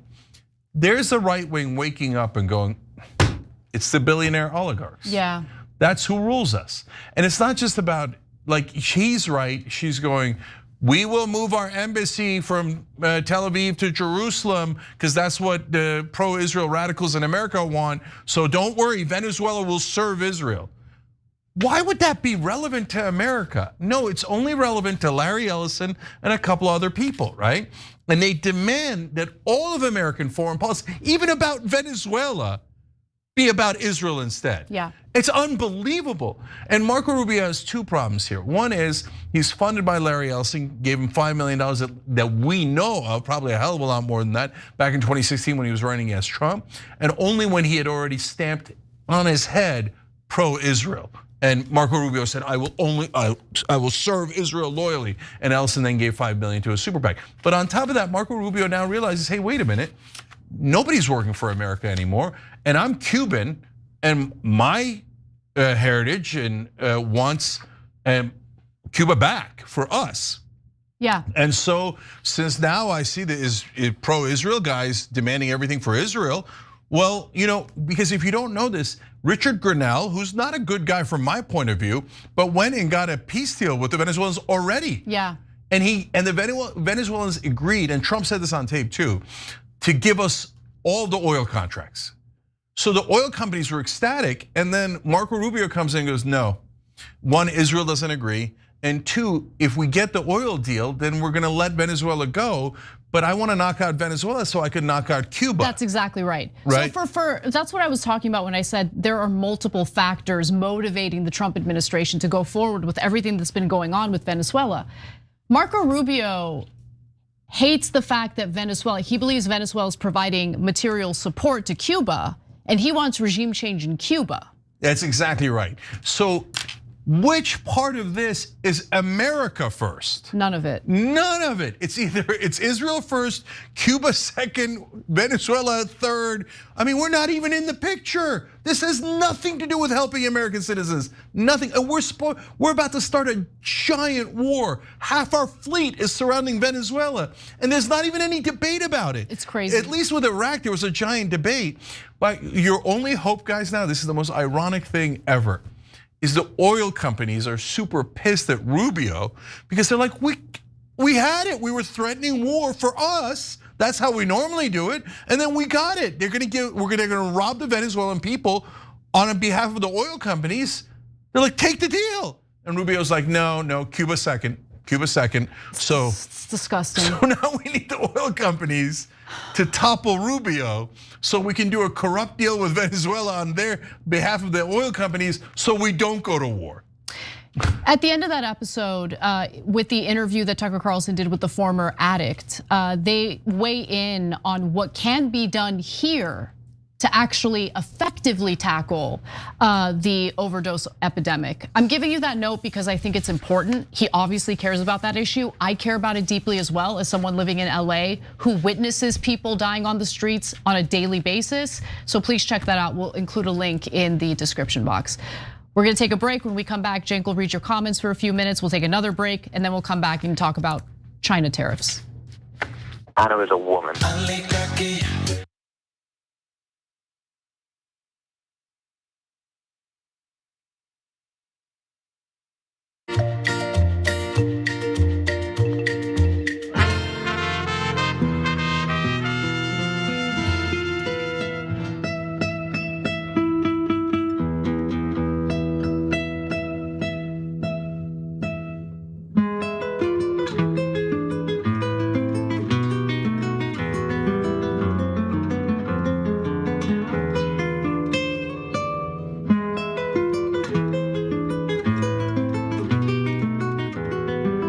All right, back on TYT here. Let's go to Chrome Chinchilla again on Super Chat. Lindsey Graham, eyes like a kid in a drone aisle. Hezbollah's Venezuela vacay. War 2.0 with extreme regime sauce. Trump promised I'll end all wars. Trump now, hold my Diet Coke. Lindsey's sequel, Avengers, Caracas Drift. Rated R for really broke that promise. Okay, having fun with that one. He also wrote an alert. I said Israel's government shouldn't bomb hospitals. IHRA just called me an anti-Semite. I guess my moral compass is now blood libeled. Next, they'll say that my GPS is tunneling under Gaza. Hashtag criticism is not hate. Hashtag, but apparently it is. Hashtag genocide enabler. So they will say things like that. So I'm sure that that's true that they said it about him. They'll say, if you say that Israel is bombing a hospital, bombing the hospital is not a problem. You saying that they're bombing a hospital correctly is the problem. Because only anti-Semites would correctly tell everyone that they're bombing all the hospitals and the schools. And that's why anyone who says that is immoral, even though they are correct. Not immoral to bomb a hospital, immoral to say it, and you should be fired for the rest of your life. It's crazy. Okay, it is, they're thugs, they are thugs. And they have an enormous control in this country. So anyone denying that is just denying reality, it's absurd. Okay, and so, guys, I gotta go to tyt.com members. So a lot of folks wrote in there. Medib wrote, damn, Randy Fine did not even deny that he's more pro-Israel than pro-America. That's insane. Yeah, he never did deny that. I don't think he has it in his heart to be able to say that he loves any country more than he loves Israel. I'd be curious to see if anybody can get him to say it. That heart is in a lot of danger. Well, yeah, anyways. Theater Goddess says, I don't think I'm the only TYT watcher to hear Cenk called a barbarian and think, fair characterization. But I think berserker would be more accurate. Your host, a Turkish barbarian. See, normally what happens, guys, is that when they call you a barbarian, there's somebody on the left, they call you names or whatever the right does. And then you're supposed to get into a shell and go, oh, I'm so offended, I'm the victim and stuff. So that's why they don't see me coming when I go, oh yeah, barbarian, yep, me. And you, by the way. Now let's talk about how you're a barbarian. Because I go on the offense and I stay there. And they're totally not used to that. That's why Randy Fine didn't know what to say. And that's why Katie Miller was like, I'm panicking, hitting the anti-Semite button early. It was crazy. Anna is a woman. Wang Jun says, your values suck is right up there with, dude, you're Polish. Thank you. Words in the Absurd said, the label, the smear anti-Semite is used as a trump card. When you can't defend a genocide, you use that nuclear bomb to wipe out anyone's facts, numbers, stats, logic, etc. But guys, they're caught, man. They really are. It's now looks terrible for them. Gary Donahue says, TYT was right again. The young right-wing voters might be the ones who save us. I don't know about save, but it's great to have them on our side, isn't it? To have young voters, young Jewish voters, young right-wing voters, everyone. Work with people when you agree with them. That's how you save the country. I told you it wasn't complicated. Yeah.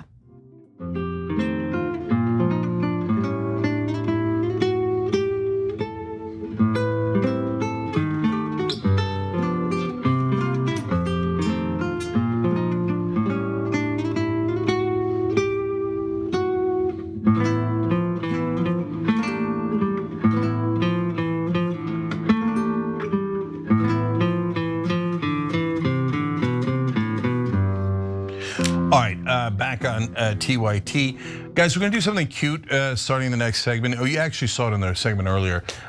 Doing my 2 cents. Anna starts the story and then I throw in, it's supposed to be a play on words. We should do a poll. Let's do a poll on the live chat if we can at some point. Should it be 2 cents with a C or 2 cents with an S? Because I'm supposed to say like basically 2 sentences, not anything longer, okay? Please don't do the poll. Let's just move on with our lives. Is it a little corny? Of course it's corny. Anyway, I'm curious what you guys think about it. We're gonna do that in some of the stories going forward. So all right, now on YouTube, a lot of members wrote in. Alberto Wilmore wrote in. I'm sorry, joined. Thank you, Alberto. We appreciate it. Ashanti said, Cenk dragged that dude like I dragged my trash bins to the curb for pickup this morning. I like the this morning part. Brenda Jones says, Cenk, you're our barbarian and we love you. Right back at you. Not the barbarian part, the love part. Your host, a Turkish barbarian. Mark Francis 076 says, TikTok is a dead platform. The kids are leaving. Oh, wow. Yep. Boxy Brown 6900 says, the Legion of Doom is also working with Venezuela. Okay, and the Road Warriors, don't count them out. Carol Grosh says, drugs also come from doctors who overprescribe opioids. That's actually one of the most common ways that people get hooked on opioids and then fentanyl. So Trump administration will soon be executing doctors, random doctors on a boat. Yeah. If they go on a boat, that's it. You're dealing drugs. Boom. And you know what's so sick about it? So many communities have been torn apart. So many families have been torn apart because the drug epidemic is real. It is. And so to exploit that in order to drum up support for what's going down with Venezuela is kind of gross. It's exploiting the pain and suffering a lot of Americans have been dealing with for several years now. Yeah, 100%. Yeah. A couple of last comments here from Super Chat. Jafar writes in, always killing it on Piers. Love you both. Yeah, Anna's amazing on there as well. Thank you. Sid writes in, Cenk, you give me the wrong look, bro. Anti-Semitic. Your host, a Turkish barbarian. Becca writes in, I'm so grateful that you're speaking openly in support of the Palestinians. I'm proudly wearing my ceasefire shirt and Operation Hope hoodie today. We can't ever be silent. I love that, Becca. By the way, this one is Americans love Palestine. Our government doesn't because they're corrupt. Our media doesn't because they're corrupt. But actual American citizens do. We love you guys and our hearts go out to you. And we're trying to do everything we can to stop the genocide. This one's also on shoptyt.com, as the ones she mentioned are. And the proceeds from the Free Palestine collection go to Palestinian Children Relief Fund. It's a wonderful organization trying to help injured children in Gaza. We talked to one of their leaders and it was amazing. And last one, a Super Platinum man wrote in, the Heritage Foundation is now being canceled for supporting Tucker Carlson. What a time we live in. Very true, it's a fascinating story. We'll probably get to that one tomorrow. But I don't know, you tell me, Casper, you're in charge. I'm not on the show tomorrow. Oh no, okay, that's an interesting one. All right, look, there's always amazing news at TYT. All right, you know what, sorry, TYT.com. No, let's take a quick break here. We'll come right back and then we got to give you the story about the China tariffs.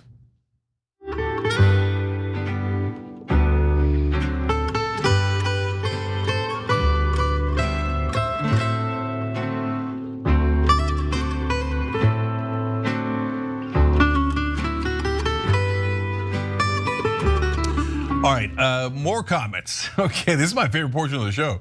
Eclectic writes in on TYT.com. It looks like conservatives are coming to the same conclusion that TYT came to. It's not all the left's fault. It's not all the right's fault. Maybe it's time to start looking up at the establishment, which includes Vance and Trump, and questions what they're doing and why. Yep, so that's why I love it. I mean, look, people didn't understand what I was saying. And looking back on it, I get why they didn't get it, right? But that's why after Trump won, I said, look, I didn't want Trump to win. I fought tooth and nail against him. But I sensed that the mainstream media had lost its power and the establishment had lost its power. And I said, oh, I love being in these populist woods rather than an establishment prison. So that is why I'm feeling some ironic hope here, right? But this is what I meant. I saw this coming. And why? Because we were on their shows. And I started seeing them open their minds and not be given talking points by Rupert Murdoch. Doesn't mean we agree with them on everything. It doesn't mean that they're all amazing, right? It means an awakening has begun, right? All right, Sekhmet wrote in, yeah, Occupy Democrats on the Facebook had a breakdown of the transcript from Piers, and there was a lot of Cenk love in the comments, with the exception of one guy who said, I don't really like Cenk, but in this case, he's right. You get that comment a lot, actually. I do. I get it from two different sets of folks. From the right wing, I get it a lot, right? And which makes sense. There's, most of my opinions they don't agree with, and it drives them crazy, right? When I criticize Trump and his corruption, some of them hate that, right? And by the way, there's a group of people on the right who just hate that I was originally Muslim. They can't stand it. That is disqualifying for them in their crazy minds, right? So there's some of those guys, right? But now a lot, man, the independents are wide open, wide open. Just please don't go with Hakeem Jeffries and Chuck Schumer. Go in a populist direction. You're gonna get those independents can't wait to vote for someone who's actually going to deliver for them. But the other set of people who say they don't like me are the guys from the old school left wing fights, right? And they're like, oh, well, Cenk's a secret right winger and I hate him, but that's weird because he doesn't act right wing at all. And when he says things on air, I love it. But I got convinced at some point that he's a right winger, and I'm never going to change my mind on it. This is the way I see the political landscape right now. I feel like, especially after 9/11, political labels actually did make a lot of sense. But things are different now.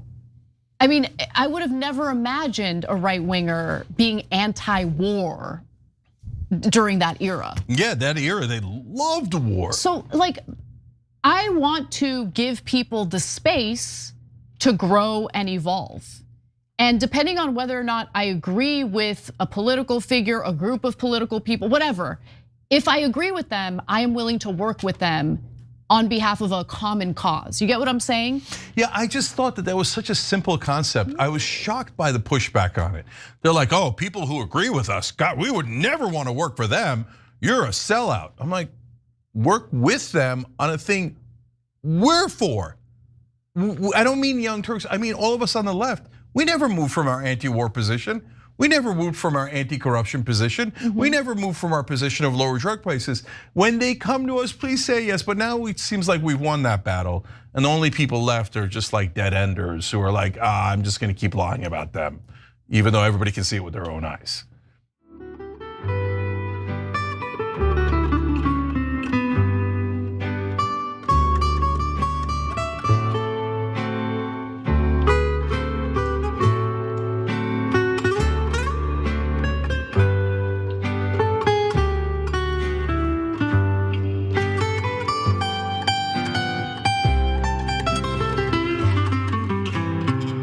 All right, back on TYT, Cenk and Anna with you guys. More news. Well, we've got some updates on our trade relations with China. Let's get into it. I thought it was an amazing meeting. He's a great leader of a very powerful, very strong country, China. And what can I say? It was an outstanding group of decisions, I think, that was made. A lot of decisions were made. On the scale of from 0 to 10, with 10 being the best, I would say the meeting was a 12. A 12. Well, President Donald Trump was absolutely on cloud 9 following his meeting with Chinese President Xi Jinping. And we're about to tell you what the US and China got out of these negotiations. But before we do, your 2 cents, Cenk, was it a 12, do you think? No, not exactly. There's 2 different factors here. One is where the tariffs still are. The other is how much money Trump is getting from the crypto industry through China. Interesting. So let's get into these details. So yesterday, Trump spoke with Chinese leader Xi Jinping. They met in South Korea specifically. Now, Trump had threatened to effectively bail on the meeting altogether because earlier this month, China had made an announcement. Now, what was that announcement? Any company in China or abroad must get Chinese permission to export certain products that derive more than 0.1% of their value from a rare earth. And that's really important and potentially devastating for the United States because China controls much of the world's rare earth mineral supply. And rare earth minerals are used in electronics, ranging from weapons, weapon systems, smartphones, things like that. So the Chinese government stated that they will not grant export licenses for military products. As for products related to things like semiconductors and AI development, the Chinese government will grant export licenses on a case-by-case basis. Now, in response to that, Trump stated that he would raise tariffs on China and suggested that he would cancel this meeting that he did end up having with Xi Jinping in South Korea. But the president did tone down his rhetoric soon after that once the markets responded negatively. So Xi did state that he would ease the restrictions on rare earths for the United States for 1 year. So I guess that's a bit of a concession. That deal will be revisited annually and possibly extended further. However, there was no promise from Xi to end the restrictions entirely. Yeah, so we're still in the middle of this trade war. So don't get it twisted. You know, Trump loves to declare mission accomplished prematurely. Oh, the war in Israel and Gaza is over, is it? Israel's still bombing the crap out of them, right? Oh, this meeting was a 12. Do you know what the tariff is still at for China? It was brought down to 47%. Oh, thank God. That's still comically high, right? So why does China get a a decent deal here though, right? So they've begun to like take away some of the outrage over 100% tariffs, et cetera. Because China has 4 pieces of leverage on us, Anna. Okay, that's a lot. China's got a lot of leverage on us, yes. So like Israel has no leverage other than incredibly rich people who support them and hence by our politicians, but they give nothing to Americans, right? But China, one, we buy their cheap products, and if you got this kind of tariff, all of a sudden those products are 47% more, and it hurts the average American, it drives up inflation, it hurts our economy. Number 2, those rare earth minerals are enormously important, and they have such a big lock on that market. That's why we were howling. That's why Trump had to go there and do this deal, because he thought he was being cute when they turned off the spigot on rare earth minerals that we use in so many things, including defense, including a lot of the new electric vehicles, et cetera. There's howling. Number 3. By the way, mining for those electric vehicles is going to be great for the environment. Yeah, well, that's a whole nother thing. They also own a tremendous amount of our debt, but that's kind of a nuke you can't use, because if they start demanding their money back, it's going to also hurt their economy a little bit, but it could devastate our economy. That's mutually assured destruction. And finally, we'll get to this in a minute, they're now doing crypto deals with Trump. So that's a 4th piece of leverage they have. None of this is about American citizens, other than the pain we have to face because of this, match where they're seeing who's got bigger stuff. I guess you can put it that way. It's just one thing to keep in mind is the trade war, the tariffs. It was never about bringing manufacturing jobs back to the United States. And if you look at the bigger picture, this has created an avenue in which corporations will essentially bribe the president in order to get a special carve out from the tariffs impacting their imports to the United States. Oh, definitely. So it's actually made corruption explode further within the executive branch. Now let's talk about some of the other concessions, if you want to put it that way. So they also discussed fentanyl, which is a serious problem in the United States, and the ingredients for this drug originate from China. They get processed in Mexico and smuggled to the United States through Mexico. Now, the US has long pushed China to crack down on fentanyl production within its borders. Now, during the meeting, Trump, Xi Jinping, basically Trump had Xi Jinping promise to take action on the issue and essentially police the trade of chemicals used to make fentanyl. But according to the Wall Street Journal, there is a catch, okay? There's nuance to this. So more stringent regulation of the chemicals likely won't be enough to solve the crisis, because Chinese producers are adept at slightly altering the chemistry of precursors to get around the rules. It's pretty amazing. So China would need to do a better job of addressing the people who produce those chemicals in order to fix the issue. Yeah, can I just say, I'm gonna say something that sounds outrageous, but hold on, let me finish. I don't really care about the fentanyl issue. Why? Not because I don't care about fentanyl in America. I don't care about it vis-a-vis China, because even if we stopped all of that coming from China, it would just come from Vietnam or Honduras or some other country.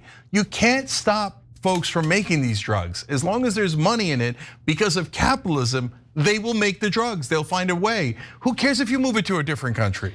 So I want you to get into the crypto stuff in just a minute, but I want to add one other thing about the drugs and the epidemic in this country. Listen, this week I mentioned how only 2 out of the 11 San Francisco Board of Supervisors wanted to deport fentanyl traffickers who are here in the country illegally. That's the problem. That's part of the problem. Okay, when you have this weird culture of wanting to protect drug traffickers, the very people who are in this country selling the drugs, and they're not even here legally, there's an issue there. Like, that's one of the issues that maybe we should start dealing with. When you see open air drug markets on the streets, when you see these people preying on homeless people, maybe we should do something about that. But for whatever reason, a portion of left-wing ideology has been overtaken with this like zombie mentality of like, no, the drug traffickers who are here illegally and who are preying on people living in poverty, they're actually the ones who need protection. No, I disagree. Go ahead, Cenk. All right, so look, we're doing 47% tariff on China. We're going to invade Venezuela, apparently, all over fentanyl. When in reality, the people that started the opioid problem, which led to fentanyl in the first place, was Purdue Pharma. So that was an American company that absolutely devastated this country.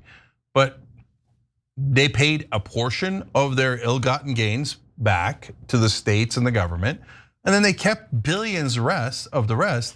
They start the problem, but since they're in the donor class and among the elites, no one in the right wing or the left wing actually tells you what the real problem is.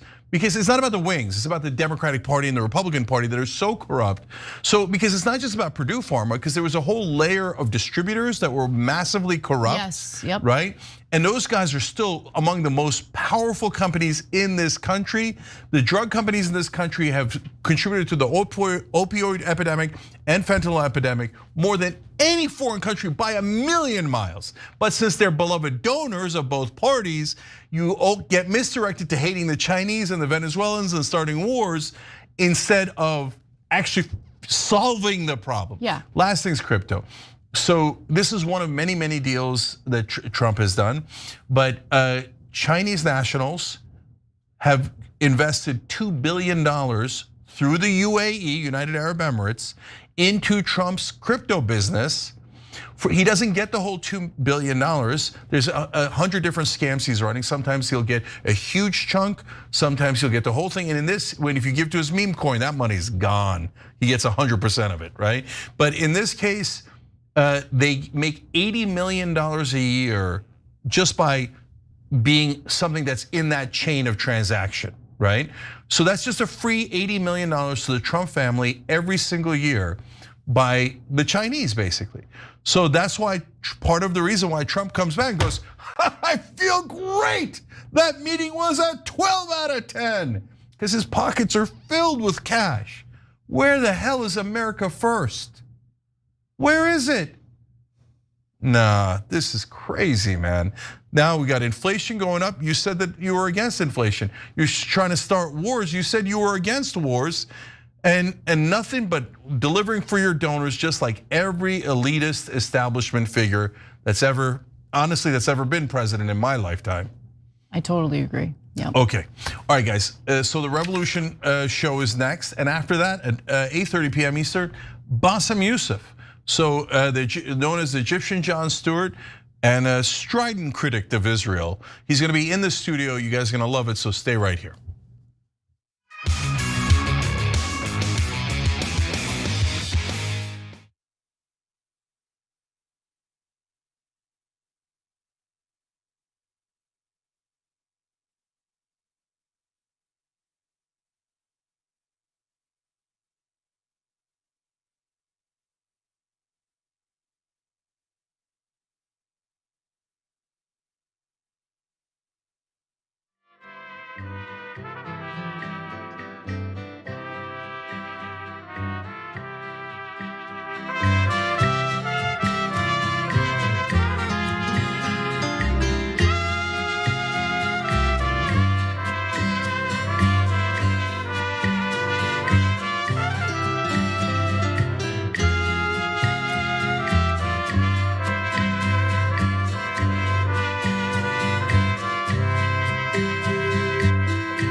All right, guys, welcome to the revolution.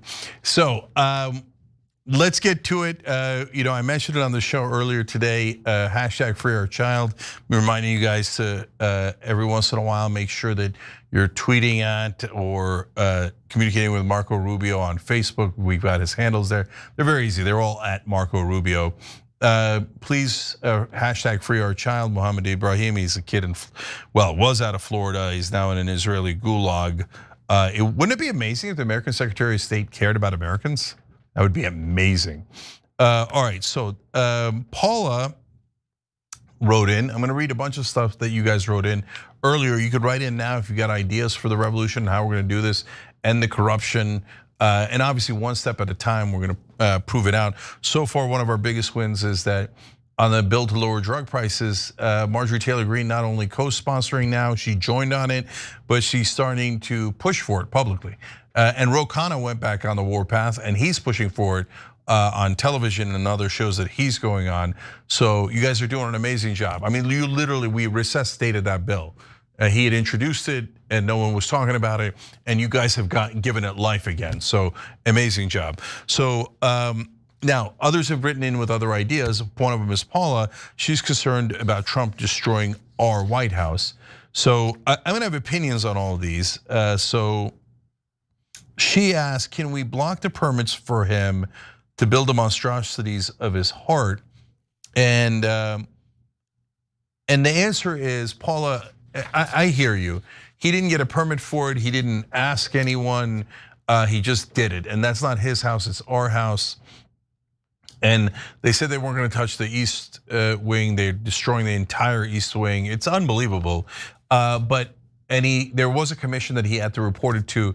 Not only did he not report it to the commission, he fired the entire commission. Okay, so he's out of control. What do they criticize Michelle Obama for? Because she had a vegetable garden at the White House? Like, you planted something in a garden and it was healthy? That's a violation of the sanctity of the White House. You know, Trump's like, oh, here's a wreck, like destroys half the White House. And there's nothing we can do about it. But Paula, the bottom line is, there's nothing we can do about it. Okay, I'm being honest. If there's something we could do about it, that's the whole point of this show, right? So you're not wrong to ask. But number two, we're trying to be nonpartisan here. So I hate it. I don't know if our right-wing friends hate it. I don't know if they think it's great, it's bad. I don't know, and I can't speak for them, right? But we're trying to unify around things that we all agree on. So that's why lower drug prices, everyone other than the crooks agree with lower drug prices. Everyone other than pro-Israel radicals think, no, we shouldn't fund a genocide, no matter which country's doing it. Yes, you should release the Epstein files, on and on and on. So, but I'd be curious, I mean, if you're a right-wing or an independent and you watch this show about getting our government back from the, as the general we just showed you on the Young Turks, that was on Tucker Carlson's program, said, we're just now ruled by billionaire oligarchs. I love that the right wing has joined the fight. So anyways, if you're one of those that are on the right or the middle, or you're a libertarian, write in and tell me, what do you think about the White House? It's okay if you think it's fine. It's okay if you think it's terrible, right? I'm not judging on that. And I'm being brutally honest with everybody, right? So if we're not united, sorry, we can't do it. We could do it on the Young Turks, right? But we can't do it here on this show where we're trying to bring people together. But I'm just assuming, so I don't want to assume, that's why I asked them to write in. All right, now let's go on to other ideas. So this person is anonymous, and by the way, if you want to be anonymous, great, no problem at all. Make sure that you clarify that, okay? So should TYT consider turning some of your segments into articles? Just a thought, using AI might make it easy to summarize the discussion, then your team could tweak it, and you could publish it as a news article. It's not enough to just put out content on video. I think some news articles are helpful to spread awareness. Articles might be easier for some people to consume and share. Also, other news agencies would hopefully see the content and draw inspiration from that and report on the topic as well. Have viewers send in political cartoons or maybe hire an artist to join TYT. As they say, a picture is worth 1,000 words. This is a concise and powerful way to get your point across, and these can easily be shared across social media platforms. Well, first of all, I appreciate you looking out for us at Young Turks, and that is an interesting idea. We'll bat around here internally. But in the meanwhile, for this show, the Revolution show, if you guys want to take clips that we're doing here and turn them into articles, you want to take clips from something that we do here, whether it's an interview we do or a segment we do or something amazing that one of you guys did that we're highlighting, and turn that into a clip on Instagram or TikTok or something along those lines, that's beautiful. I love that. And then you had the idea of political cartoons. If people want to start sending in political cartoons and we put it up on tyt.com/hope, or I show it to you here. Or by the way, you create your own website and you aggregate political cartoons or anything else and you send it to us. Super happy to have it. A couple of ways to contact us, as I keep telling you, hope@tyt.com. If you have a specific idea that you need to coordinate with us, hope@tyt.com. And then for discussion of the ideas, we're doing that at tyt.com/ideas, okay? And some of the ideas based on how people have responded have moved on up the list, and we're featuring those at the top. And then you can go into the reply section and have a discussion about those ideas. So let's go to the next one. This is Chris Needs Hope.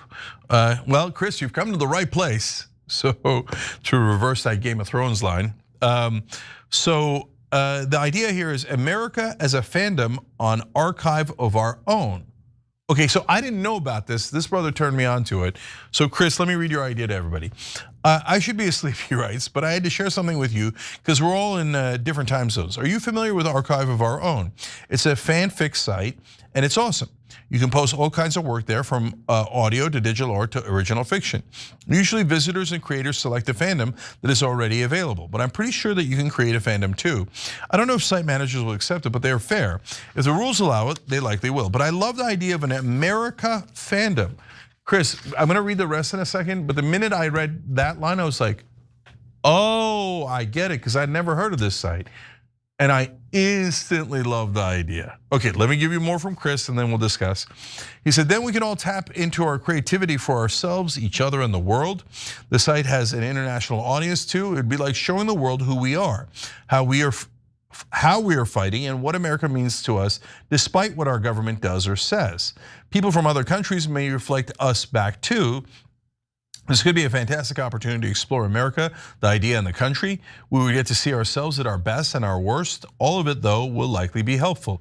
If you're on Archive of Our Own, please feel free to try it out. Good night. Okay, so guys, I mean, immediately what's hilarious and goofy is that I thought of like eagles in red, white, and blue. No, but seriously, if we did a fandom of America and on that site built something where we show why we love America, and it doesn't have to be silly and jingoistic like number one. Okay, that doesn't mean anything. What are we number one at? Explain what we're number one at, because by the way, we're number one on a lot of things. We're also not number one on a lot of things, right? So, okay, so I love America for a billion reasons. One is all of the green grass. That might sound funny to you, but I grew up in a big city in Istanbul, Turkey till I was 8 years old. And big cities are a lot of gray. I mean, Istanbul's a gorgeous city, but as a kid, you're living in an apartment building. You're mainly just seeing a city. I come here, green grass as far as the eye can see. The trees are gorgeous. If you've never lived in a place like America, when the trees turn in the northeast in the fall, oh my God. It's amazing. I remember the first time I saw it, I was like, what is going on? Why have all the colors changed? When you live in a city that doesn't have those kind of trees in the rest of the world, you don't know that. And then Halloween, I'm like, there's a holiday here where you can get all the candy you want for free? What kind of a miraculous place is this? So yes, that was the view as a 9-year-old and a 10-year-old, etc. But it's true. And by the way, you could put in how much we love the civil rights movement. I mean, look at this. African Americans were not getting the rights that they deserved, and now they are. Now, look, again, we've got a lot of work, but it's okay, guys. You can still, a relationship could need a lot of work, but still be great and still be something that you love. There's a lot of things that you could have a car that needs a lot of work, but you love that car. You've had it for 10, 20 years, and there's good reasons why you love that car. So, and for me, more important than grass and trees, although I am really corny about that, is I'm even more corny about the freedom here. I mean, I'm a guy who needs freedom because knowing my nature, if I'm in an authoritarian state, I'm a goner. I'm not gonna make it past the 20s. I mean, there's no way I make it past the 30s because at some point I'm not going to bow. And when you don't bow in an authoritarian state, you're gone.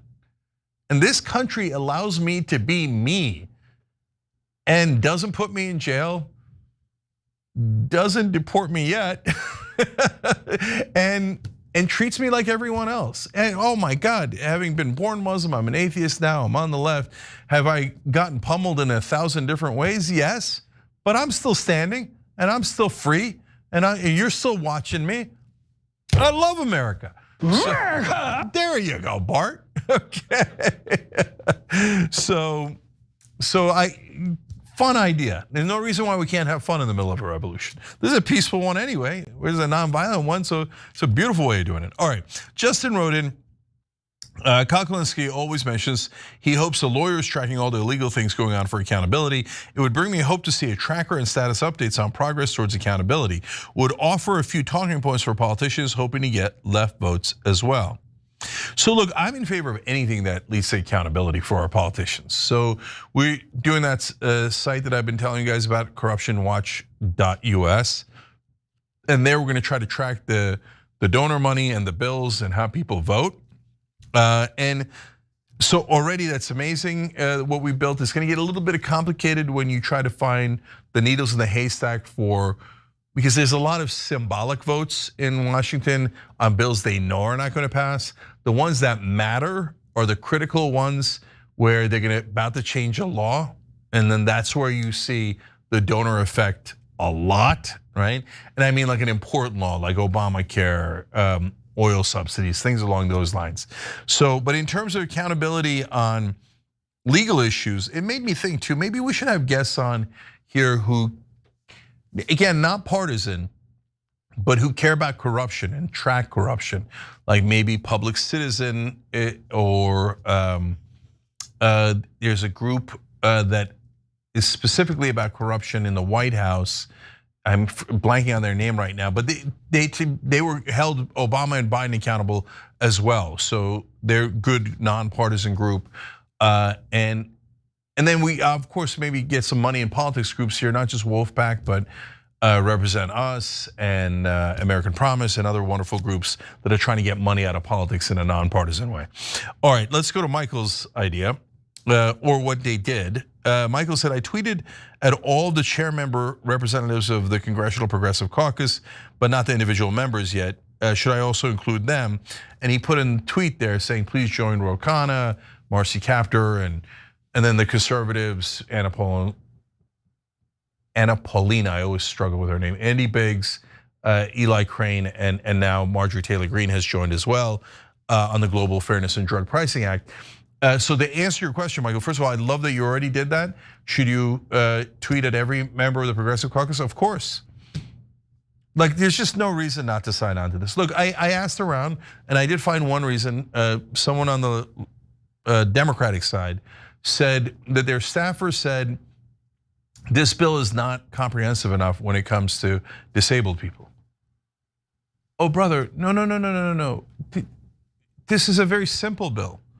Like it just, hey, same drug prices as the developing nations. When it's becoming finalized and we're getting towards a vote and you want to introduce an amendment to look out for the disabled, no problem. And then people will vote on that amendment. If they like it, great. If they don't, no, we can't do it. I mean, we want to get democracy back. So no bill is going to be perfect. I mean, I hope folks don't use that as an excuse. And then one of you guys asked, one of the representatives from Michigan, Debbie Dingell, and she said, I have my own bill. Well, there's nothing wrong with having your own bill and co-sponsoring this bill. So keep going, guys, keep going. Ask them politely, there's no reason not to sign on to it. And if they say, oh, it's not perfect, good. That's why God made amendments. Propose an amendment once we get there. But for now, co-sponsor it, let's go, right? All right, pessimistic progressive, ironically, here on Operation Hope a little bit, because that's what this came out of, says, anyway, I love it. and of course I see you all the time in the comment section, said, I've had this idea for a progressive calculator that would allow the user to input some information and the calculator would display how much money would be put back into the user's pockets. Started from an idea combining all progressive policy into a single document, and from what Cenk said in his book about how politicians/corporations are stealing from people.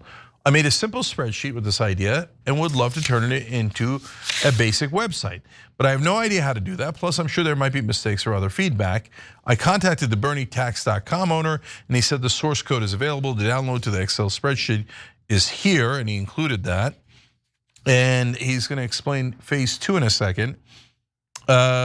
He says there's a phase 2 for this idea that would be a bit more difficult, but with the work being done on the corruption website, we might be able to share or use the same data. In addition to the calculator, you could input your zip code and it would display a page showing your current Congress/Senate members and what portions of those progressive policies they support.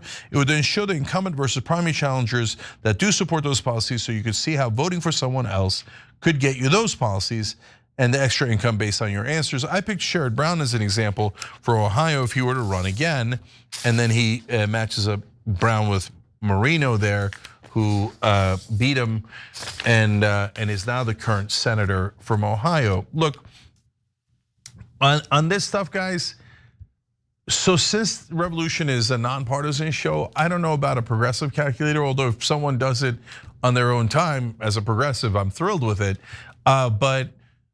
But I like the idea of a calculator. I like the idea of how much these bills cost the average American. So for example, the subsidy one I keep going back to is the oil companies, because it's such a crime. I mean, they're not because I hate oil companies, sure, they create climate change, et cetera, but yeah, we use their gas. No, it's not about that. They're enormously profitable. They don't need the subsidies at all. They're just robbing us. Flat out robbery. So things like that, that's an American calculator. How much are you robbing the American people when you pass a bill like that? And so we could take a budget, we could take the defense budget or the overall budget and do a calculator. Okay, you could say, and some of it has to be some form of judgment on what we need and don't need, but you guys are so creative. Maybe we could find a way. I mean, maybe the voting part's the easiest part, but we could start to vote on, wait, is that a thing that's debatable? Or do we all agree that's obviously a giant waste? And there you cost the average American $117 on that bill alone, and we got nothing out of it, but your donors got this much out of it. That kind of calculator could be super powerful. And then everybody would care, whether you're right or left wing about that. So many wonderful ideas. All right, some people have written in live. I'll do a couple of these, and then we got Bassem Yousef interview coming up at 8:30. Super Platinum Man, Nov 1775 Jim, and Philip Phillips. Thank you for becoming members by hitting the join button. You guys are amazing. Appreciate you so much. William King, I'm going to read these blind. Wrote in and said. I was a determined Democrat until my eyes were open to the equal corruption on both sides by you two, Cenk and Anna. I feel like a more progressive independent if I had to qualify. Love you. Will, thank you, brother. Yeah, I mean, look, I want all the independents to come here because, I'm on the left, and Will, it sounds like you're on the left, but the Democrats don't serve the left. They serve their donors who are look, and the donors are all different, right? The corporations none of them are left wing or liberal or progressive. The foreign governments, none of them are that are giving money to the Democratic politicians. There are some actually individual donors that are wonderful people that are trying to do the right thing, trying to fight off this tsunami of corporate spending, right? So I want to be clear about the different kinds of donors. But overall, for the big giant corporate donors, et cetera, they're not, even if they're quote unquote Democrats, it's not like they're serving the left anyway. And same thing for the Republicans and the right. I mean, they said they were anti-war, they said that they were for America first, and we can go on and on as we did on the show today. And you see, and now all the young conservatives are seeing the same thing we're seeing, which is, wait a minute, they're not doing any of those things. Just like Biden screwed over the left, Trump is screwing over the right because they don't care about us. So in that sense, of course I think it's right to be an independent. And then look for the best candidate with the best policies. Names are just shortcuts. But if the shortcut leads you to the wrong direction, then it doesn't help, it's counterproductive. Will wrote in again, Cenk, look up Loveland, Colorado shelter closing in ACLU. We won the fight to keep the temporary shelter open through the harsh Colorado winter. The city tried to tear it down. Yeah, guys, you don't see the fights that folks win because the mainstream media doesn't want you to see that stuff. And for other reasons, they might think, oh, a positive story is boring. And so we're not gonna cover a positive story. Conflict sells, right, et cetera. But also, they don't want you to fight the system. They don't want you to fight the status quo. The people at the top are the status quo, and that includes corporate media. So yeah, that's wonderful that you guys had that victory in Colorado. There's a lot of victories at the local level because at the local level, you're closer to the citizens. It's a little bit easier to win by rallying the citizens in your local area in person. So everybody who's ever done that, thank you for looking out for your community and for the idea of America. Well, this one is just funny. Simon Moody's, these are all YouTube members, said Dems should propose a bill to name the ballroom the Epstein Memorial Ballroom. Hey, at least we get to look at something of his. Okay, no one should name anything in the White House after the Epstein. But if you told Trump ahead of time, if you wrecked the East Wing and put in a ballroom, we're gonna name it the Epstein Memorial Ballroom, then he might not have ever done it. But it's too late for that. So he thinks he's gonna call it the Trump Ballroom no matter what he says. And you know that the next Republican president, even if Trump doesn't do it, is gonna do it and be like, oh, I'm gonna name it after Donald Trump. So all about their egos. What does the ballroom have to do with us? No, the ballroom is for the donors. Who's gonna be in the ballroom? American citizens? Are you gonna go into the ballroom? Am I gonna go? No. That's for giant donors to get together and play ass slap football. Oh, did you bribe them? Oh yeah, bam, nice job. Did you? Oh, you bribed them too, bam. What is ass slap football? No one knows, okay? But it's where people get together and like, it's actually a more polite form of a circle. You get it, okay. All right, let me see what else I got here. I'm worried about it, so I'll get to that one in a second. First, Churche Delanosa says, I love these ideas. They shouldn't limit them to just senators and representatives, but also judges and how they rule. Okay, that's interesting, we're adding to it. TYT.com/ideas, make sure you're checking it out. 36 Chambers Dragon says, I'm glad that Cenk and TYT are still preaching hope. I guess some need to. I preach reality though. It's not as hunky-dory as Cenk's message, unfortunately. How dare you? No, you gotta be in the reality-based world. I don't think like all of this is going to change within 3 days, right? No, the only way to get to the right answer is to start now and take one step forward and then another and then another. And if it turns out you didn't get there, well, at least you tried, right? That's the worst case scenario. But as you see in the Colorado story, as you've seen in the national level, as you've seen so many times, a lot of times it works. Okay, the one I was mentioned earlier was Embedded Dude. Trump is going to remove the olive branch from the American eagle's talon and is going to replace it with gold. Don't give him ideas. Okay, I'm worried about it. All right, look guys, it's a good idea session. We'll continue to do this. We'll continue to have guests. And we'll try to spice things up with some other segments as well. But I love that you guys are here and fighting for America, fighting for unity, and fighting for actual American citizens. All right, we're gonna take a quick break here. When we come back, Bassem Yousef is gonna join us in the conversation. And he has some strong words for Israel, so it should be interesting. Come right back.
All right, back on the conversation. Joining me now is Bassem Yousef, a bit legendary. He was known as the Egyptian Jon Stewart for a while. He was the Daily Show's senior Middle East correspondent. He won the International Press Freedom Award by the Committee to Protect Journalism. And he's a comedian, writer, producer, surgeon, by the way, physician, media critic, and television host. So people sometimes say that I'm gonna have a heart attack on air, the way that I yell and scream. Good news, I got a physician here. I'm gonna call 911. I can't help you. I'm out of the business. But by the way, where's Anna? I came here for Anna. I didn't come here for that guy. I like the only reason I came on the Young Turks is like I wanted to meet Anna because I'm a big fan. Now I'm just stuck with that. Like, I'm just stuck with you. I can't be like I was duped. So I like to think that I'm good at debating, right? But on this one, I surrender. You're right. When you're right, you're right. You can't compete with Anna. Hi Anna, we miss you. Okay. So Bassem, so you're here. Although you went back to Egypt, so you were banned from Egypt. No, I didn't go back to Egypt. No, but didn't you do a show that was? No, that was remote from Los Angeles. No, I'm with you, but I mean like back on Egyptian television for. Yeah. It was like a 4-part interview, talk about stuff. They kind of like they reach out and they wanted to have like a conversation about what's going on and kind of simplifying politics in America to people there. So I said, yeah, that's good. Maybe if they reach out, maybe things will get better for everybody. It's good. Yeah, so we're going to talk about Israel. Obviously, we're both animated about it in Gaza, etc. But I mean, you keep criticizing Israel. It's not like you've ever criticized Egypt. That's why I'm here. Don't you say like equal opportunity offender? We criticize everything. We criticize the country we live in because we love it. And if you can't do it in your country, you find another country to do it somewhere else. Yeah. So look, you were heavily criticizing the Egyptian government back in the day, and so did you not feel safe? How did leaving happen? The thing is, there's so many ways that you're forced to stop or to quit or to leave. It doesn't have to be people with boots coming in, knocking on your doors. It could be, legal issues, could be stuff that can actually hurt you, put you in prison. And that's the thing that happened to me over the 3.5 years that I was having the show. A little bit of investigation at the general prosecutor and then the Muslim Brotherhood, and then after that, a couple of like legal reasons, and then show suddenly stops, the plug is pulled. So there's so many ways to skin a cat. So back then it was the Muslim Brotherhood in charge of in Egypt. The beginning, and then the army. Yeah. So and they both didn't like me. Yeah, but you criticize Israel, but do you criticize the Muslim Brotherhood? No, but now depending what you read, because if you read the Zionist Twitter, I'm a Muslim Brotherhood. It's so ironic. The Muslim Brotherhood kind of kicked you out. I'm an Islam. They call me an Islamo-Nazi. I don't know what the hell that means. I'm Islamo-Nazi. Islamo-Nazi. No, I'm Islamo-fascio-Nazi. Of course, if you're going to make up words, why not add? And then if you're Mamdani, they put a communist in the beginning. Sure, of course. So is it communist, Islamofascist? I feel we're collecting badges. like Boy Scout badges. Yeah, Boy Scout, yes. Like, I'm an Islamo-Nazi fascist. So the more you correctly criticize Israel, the more badges you get. Yes. And I was actually, I want to talk to Anna about this because she had this interview on her podcast with this sellout influencer Amy something, the Zionist woman, that's one of those people. Yeah. And then she told her, like, you're receiving money from Israel. Like, I was never paid, of course. But then she said, by the way, I was already a pro-Israel influencer before even I met with Netanyahu. So even if Israel bankrolled me for this, why not? It's like, I've always been on the wrong side of history, but if they're gonna pay me, why not? I'm always been a racist Nazi, and if they pay me for this, I mean, better. Yeah, I mean, look, so yesterday on Piers Morgan's show, I said the IDF is like the SS soldiers, everybody lost their minds, right? But I mean, imagine if somebody like that. The SS soldiers did not live stream themselves like dancing with the lingerie of the woman who they just killed. Yeah, well, but imagine if somebody like, was it Emily Austin? Emily Austin. Yeah, somebody like Emily Austin said, "Well, I already agreed with the Holocaust. Yeah, I'm just taking money from the Germans on top. That's the cherry on top." No, here's the thing. I have learned something looking at their debates. They have the audacity. They have this kind of audacity that they don't care, and then they hold you on much higher standards than they hold themselves. Of course. So they, whenever you say like, I'm again with Emily Austin and Anna, I was like, oh, you hate Jews, you hate Jews. Like I never said anything about Jews, but then they are free to say everything they need about Muslims, about how Islam is a radical ideology, about everyone is Hamas, everybody is Islamists, everybody is everybody that. And then if you even try to criticize Zionists who are not Jews, oh, you're hating the Jews. They are not interested in any kind of conversation. Like now when you have this thing that's like, oh, when she was like imitating Larry Ellison, and it's like, oh, she's doing a Jewish impersonation. Who mentioned Jewish? If it is in your brain and you're putting it up front, and then at the end of the day, what they want, they put a video that nobody will watch, and then they will write text that will describe something else happened in the video. Yes. You see, I'm sure that you have this, Sheng said so, and you never said that. No, because nobody reads. It's always about the headlines. Yeah. So two things about that. I mean, it happened to me just yesterday, but the one you're referring to when Anna did the hand thing, Canary Mission put up like the happy merchant meme, which I didn't even know, as if it was on there. Yeah. Like they right before the clip that they said, and right after we said. We explained how this is not about Jewish American brothers and sisters, and blah, blah, blah, blah, blah. We're down for like 5 minutes about how great Jewish Americans are. So they cut that out of the clip. Of course. They put the happy merchant meme. It's all doctored. They know what they're doing. And it's kind of, I'm sure that everybody's on Twitter or on social media have noticed how the Zionist bots are just like out of control. They're like locusts now. Whenever you do, they have like a coordinated attack, and it's the same 50 accounts that you see all the time. Yes. And they copy paste their stuff, and they just like that repost. It's just like a swarm. It's a swarm attack. Yeah. So there's a couple of things about that. Number one, they made the mistake of slightly admitting it because they had Israel hired SKDK. Yeah.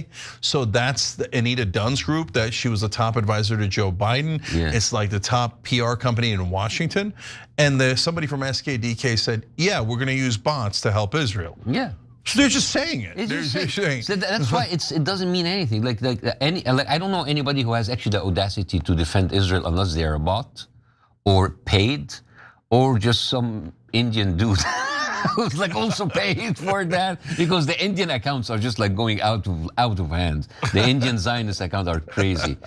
Like, my favorite is when they pretend to be other people. Oh yeah. Like, it's like when I was a little girl in Tel Aviv, dude, you're living in a slum in Karachi. What the hell? So those are the bot farms that they're using in India and other places. Yeah. And then you got the folks who are pretending to be like that. My favorite the other day was, I'm a Turkish woman, and she's got Elif, which is a Turkish name, and the Turkish flag in her handle. Just so you know, she's a Turkish woman. Okay. She's like, and I am disgusted by your anti-Semitism. I love Israel so much. America should be giving more money to Israel. Yeah. I'm like, yeah, sure. You're a random Turkish woman who's obsessed with America giving more money to Israel. Yeah, you see, that will not even a Turkish person who likes Israel will never say that in public. Exactly. Like, because it's so random. No, because the thing is, they are never interested in conversation or debates. They're interested to creating noise and confusion. Like any point has a counterpoint, even if the counterpoint is bullshit. I just like fill it with a counterpoint. I fill the air with that, because if they do that, they will already have ammunition for whatever it is to keep the noise going. Although you know that's wrong, but it doesn't matter. They need to just speak up. Yeah. So Bassem, that was invented originally by the cigarette companies, right? The tobacco companies. Yeah. So we don't need to get them to believe that cigarettes are good for them. They need to be confused. We just need them confused, so they're not sure if it causes cancer. Exactly. Then the oil companies did it with climate change, and then Israel's like, oh, that's perfect, because we don't need them. I think Israel has been doing it way before these people. Well, which brings me to Candace Owens' point. So these are all banned people. She's banned, you're banned, I'm banned, but here we are. Yeah, you know. So she said, in a moment that I thought was actually startling. Oh, I get what happened my whole life. I was taught to hate Muslims so that when Israel said that we had to attack them, I was primed for, well, of course we have to give Israel money to take the occupied territories. And of course we have to attack Iraq because of fake weapons of mass destruction information. Plus, they're dirty Muslims. Of course, I mean, they happen to be Israel's #1 enemy. Yeah, and the thing is, the way that they do that is, remember how the most common phrase Ben Shapiro and the likes use? There's no moral equivalency. There's more and more rivalry between Israel and Hamas. There's no rivalry between us and the enemy includes everybody. And then Noam Chomsky has an incredible video where he said, like, moral equivalency is a term that was invented by colonizers as a propaganda machine in order to prevent people to look at their own actions. So now they divide people into good guys and bad guys. So the good guys can do whatever they want, even if they nuke the bad guys. And the bad guys are always in the wrong, even if they defended themselves. So now Israel can do that, like they can just like wipe out like millions of people. Oh, they're the bad guys. Yeah. That's why when we were like and watching like Westerns, you've seen like Indians, Native Americans killed with hundreds, and you cheer because they're the bad guys. It's the same thing as zombies. You don't feel anything for zombies. You don't feel anything for vampires. You don't feel anything for savages. And this is why you're allowed to go in and nuke and throw napalm and create. And this has happened throughout American history. I mean, I'm still figuring things out. But like when I read a little bit about the Korean War, which is the forgotten war, and it's forgotten for two reasons. It was between two major wars, Vietnam and Second World War, and it's forgotten because nobody talks about it. Because if people talk about it with numbers, how many Vietnamese did America kill over 19 years of war in Vietnam? A lot, between 3 and 4 million. Yeah, that's. They killed about the same number in 3 years in Korea. Wow, I did not know that. Like about between 2.5 to 3 million people in 3 years. Can you imagine? This is like the Gaza Strip 0.5 in 3 years. They eliminated 3 million people. That's crazy. You see the number? That's why they never talk about it. And the atrocities that they did, there's like very known massacres that happened, that they would kill 250,000 people in 5 days. That's unbelievable. And the whole thing about napalm and like this all happened in Korea. Korea has that's why nobody talks about what happened in Korea, because how can you justify that? So what's ironic about that is that then they'll use that and go, see, we did that in North Korea. Exactly. In Korea, we did it. So why doesn't Israel get to murder all the Palestinians? We had slavery before. Why not bring it back again? I mean, like we have you know, we used to rape women and enslave them. Let's do it again. It happened. Let's nuke them. It's crazy. And part of the reason they do that is because it's a rhetorical trick where they want to say, are you blaming America for nuking Hiroshima or Nagasaki? Yes. Are you blaming America for murdering all those Koreans? Yeah, and every time it's like Dresden was a war crime. Dresden was a war crime. And the fact that like the victors did it doesn't negate the fact that it was a war crime. And the fact that you just like can't bring like bad examples of history, it's like, hey, it happened before, it can happen again. And the reason why this whole International Court of Justice and the UN was created so these atrocities doesn't happen again.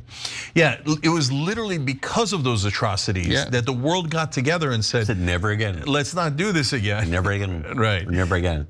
Robert McNamara was the Secretary of Defense, I believe, during the Vietnam War, but he was the main statistician and planner during World War II.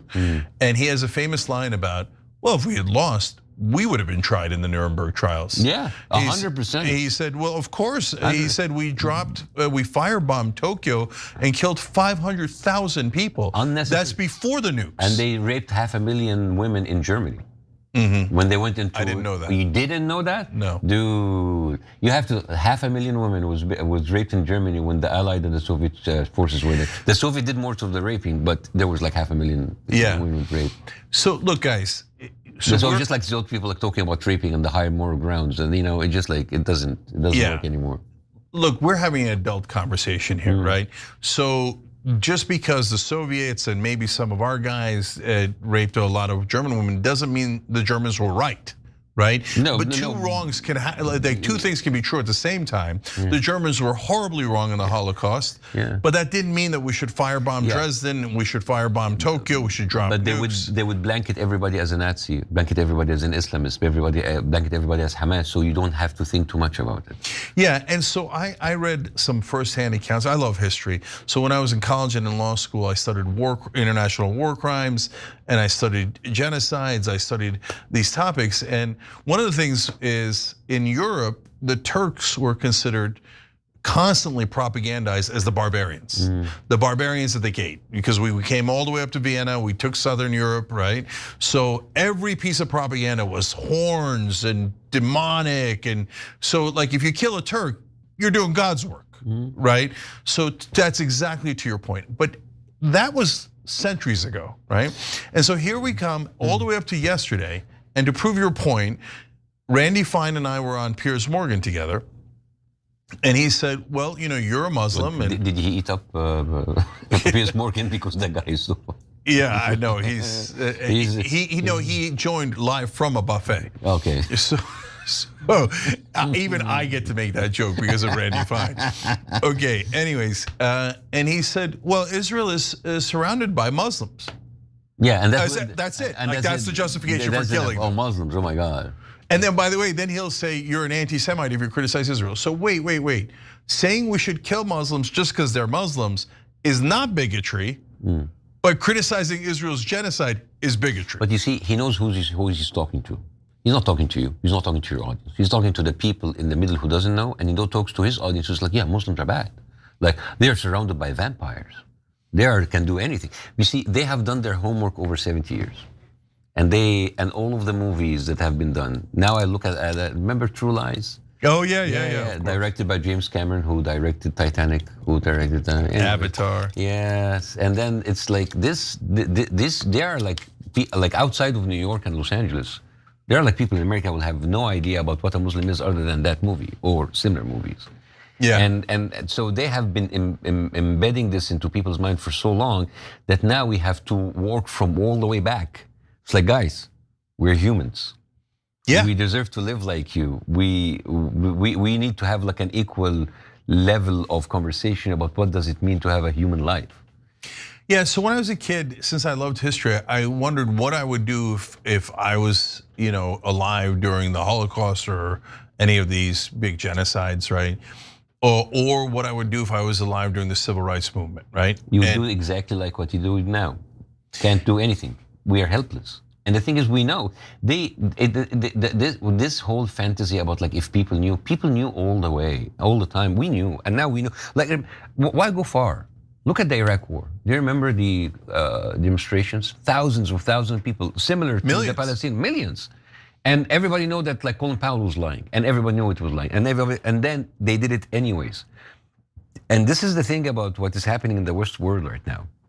It is like kind of like shocking for many people like me who wanted to come to America and believe actually America, stands for many of those values of freedom and transparency. Is that they have told us many times until today, we are going to do whatever we want, and you can scream and shout about it, but nothing will change. A case in point: forget wars, forget Gaza, forget everything. We now know, all of us, beyond the shadow of a doubt, that our leaders are all pedophiles and predators and rapists. And they are covering up for the Epstein file. We know, like everybody knows. And it has become so public knowledge that like everybody is joking about it. In late night show, hey, our president is a pedophile, our president. And just people are talking about it as if we're talking about the weather. We're so desensitized, like, yeah, half of Congress must be in those files, and that's why they're not releasing it. And they are in this position. And this is why I remember how Americans would make fun of us, like, oh my God, like you cannot talk about anything. You cannot talk about how corrupt your politicians are in the Middle East. That's why nothing never changes. But here, we can talk about everything, but nothing ever changes. Yeah, so I actually we're in the same position. Yeah, I'm way more optimistic than you because I'm seeing a lot of things change right now, and so we could. No, I'm the pessimist. I know. We'll debate that. But I think that the big difference, and first I'll go make your point, right? So mainstream media in this country, I think, are actually the biggest liars. Oh, yeah. They claim that they're the most objective. The Iron Dome of Israel. Yeah, and so they are in a lot of ways, right? So they're the ones who smeared Muslims our whole lives. Candace is right about that. It wasn't the dentist who did it. It was the media who did it. Yeah. And it was, back then, there was no online media. All there was mainstream media. They did it. They lied over and over and over again, smeared all Muslims, protected Israel in every imaginable way. Yeah. And if, unlike today, if you said anything critical of Israel, even the slightest bit, 2 years ago, you're instantly fired, instantly. It's an automatic death sentence in your career in media or politics if you said something against Israel. So, and then, by the way, you'll say, well, that seems like you're controlling anyone who is against you, and they'll say, how dare you, you're fired. Yeah. Well, how dare you say something that's so true? You're anti-Semitic. It's so anti-Semitic to say what's happening in front of your eyes. And that's why I'm going to fire you. Well, you're proving my point. Yes. You're proving my point, right? So they don't see, in fact, Katie Miller, again, on Piers Morgan yesterday, I was on with her, she threatened to deport me, denaturalize and deport me because I criticized Israel. Yeah. What is this? So, okay, but now, Bassem, making my point on hope, but now the right wing is beginning to see it. Jewish Americans are largely voting for Mamdani. Under 45 years old, 67% of Jewish New Yorkers supporting Mamdani. At a Turning Point USA conference yesterday, we covered it on the show today, one of the Christian right-winger asked JD Vance, why are we supporting Israel, right? Tucker Carlson, Candace Owens, all of a sudden on fire and starting to tell people, this is all a lie. There is no special ally. It's just made up. Every nonsense piece of propaganda you heard about why we owe Israel is just a fabrication of mainstream media. So, like, do you see that hope? I see that, but like, there's where the pessimism comes from, because my highest point in the last 2 years when the university protests broke out. It's like, oh my God, that's amazing. That's like a huge shift.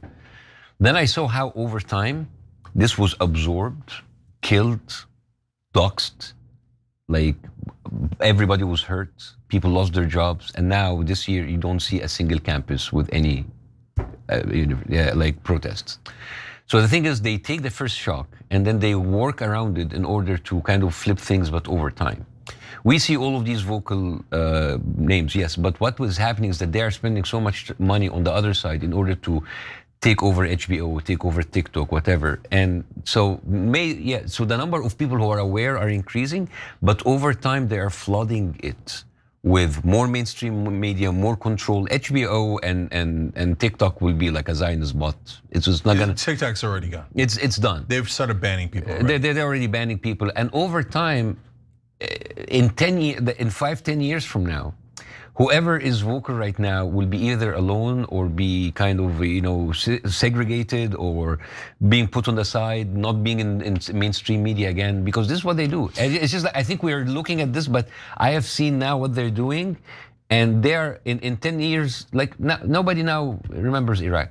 Nobody now remembers, like, but they're bringing it back, and people are saying, I mean, the right wing is saying they were wrong about. Anna went on Glenn Beck's show. Glenn Beck nearly crying about how wrong he was about the Iraq war. Tucker says he was wrong about the Iraq war. So what? They hate Dick Cheney. But they are like, they say this after the fact, after the harm has done. Like, people will come and cry about Gaza in a couple of years, but Gaza is destroyed, and all of those people are not coming back. What I'm saying is that I think. My problem with the pro-Palestinian side is that we are so optimistic, happy with the small victories, but on the ground they're winning everything. Yeah, so it's the old quote from Martin Luther King, and I think maybe Longsworth or something about truth forever on the scaffold, wrong forever on the throne, but that scaffold sways the future. So there is that paradox that you're right. So like we're super excited about Marjorie Taylor Greene and Tom Massey backing us, and then you go and wait. That's 2 out of over 535, right? Yeah, because also there's a lot of like Democrats from their side. Yeah, no, there's Ro Khanna, there's Bernie to some degree, et cetera, et cetera. We're talking about 10. So no, like overall, we got a letter signed by 50 people saying, "Hey, stop sending bombs to Israel." That's 50 out of 535. 2 on the Republican side out of, nearly 300, 250 to 300 members of Congress that are Republicans. So I'm agreeing with you. Like we have from 2 to 10%. They have 90%, 98%. Yeah, and imagine like 2 years of bloodshed and like really like live streaming and genocide, and we only go down up to 10%. That's what else could be done? I know. So I see that crystal clear, right? And then Larry Ellison says, to your point, we're going to monitor every citizen. Yeah, so they can be on their best behavior. And they use Gaza as a testing ground. Yeah. Palantir did, and some of the other tech companies, so they could surveil us. So if we lose in 2028 and the Palantirs and the Ellisons win, their candidate wins, then I'm worried you're right. That eventually what they're going to do is they're going to colonize and occupy America. But the thing is, like, a democratic president will not change that kind of momentum. No. I'm not talking about a Democrat or Republican. But the thing is, my point is not that people are aware. Okay, this is where my pessimism comes from. I come from the Middle East, where everybody in the Middle East know that their leader is a piece of shit. Sorry. They know that everybody above is corrupt. They don't know that these people are the worst people there. But they cannot speak up out of fear. Here, you'd either not speak up out of losing your job, or they're just like too little to actually create an impact, and they are going to be used as, see, we have freedom of speech, we let those people speak. But they continue doing whatever they want above. Because whoever's going to come from the right or from the left, from Trump or whatever, they have people on both sides, and it is the allegiance of Israel that comes number one. All of the other issues, the Republican, Democrat issues, abortion, gun control, immigration, healthcare, these are secondary issues. Yeah, to whoever comes in power. So look, the American citizens are always secondary in this corrupt system. Yeah. So, and it's not just Israel, big pharma, oil companies, defense contractors, they're all listed above us. But the big pharma is not taking you to war. Although they do kill Americans because the health insurance companies. Right. Legally. And look, over 70,000 Americans die every year because they don't have health insurance, because we have a ludicrous, corrupt health insurance system.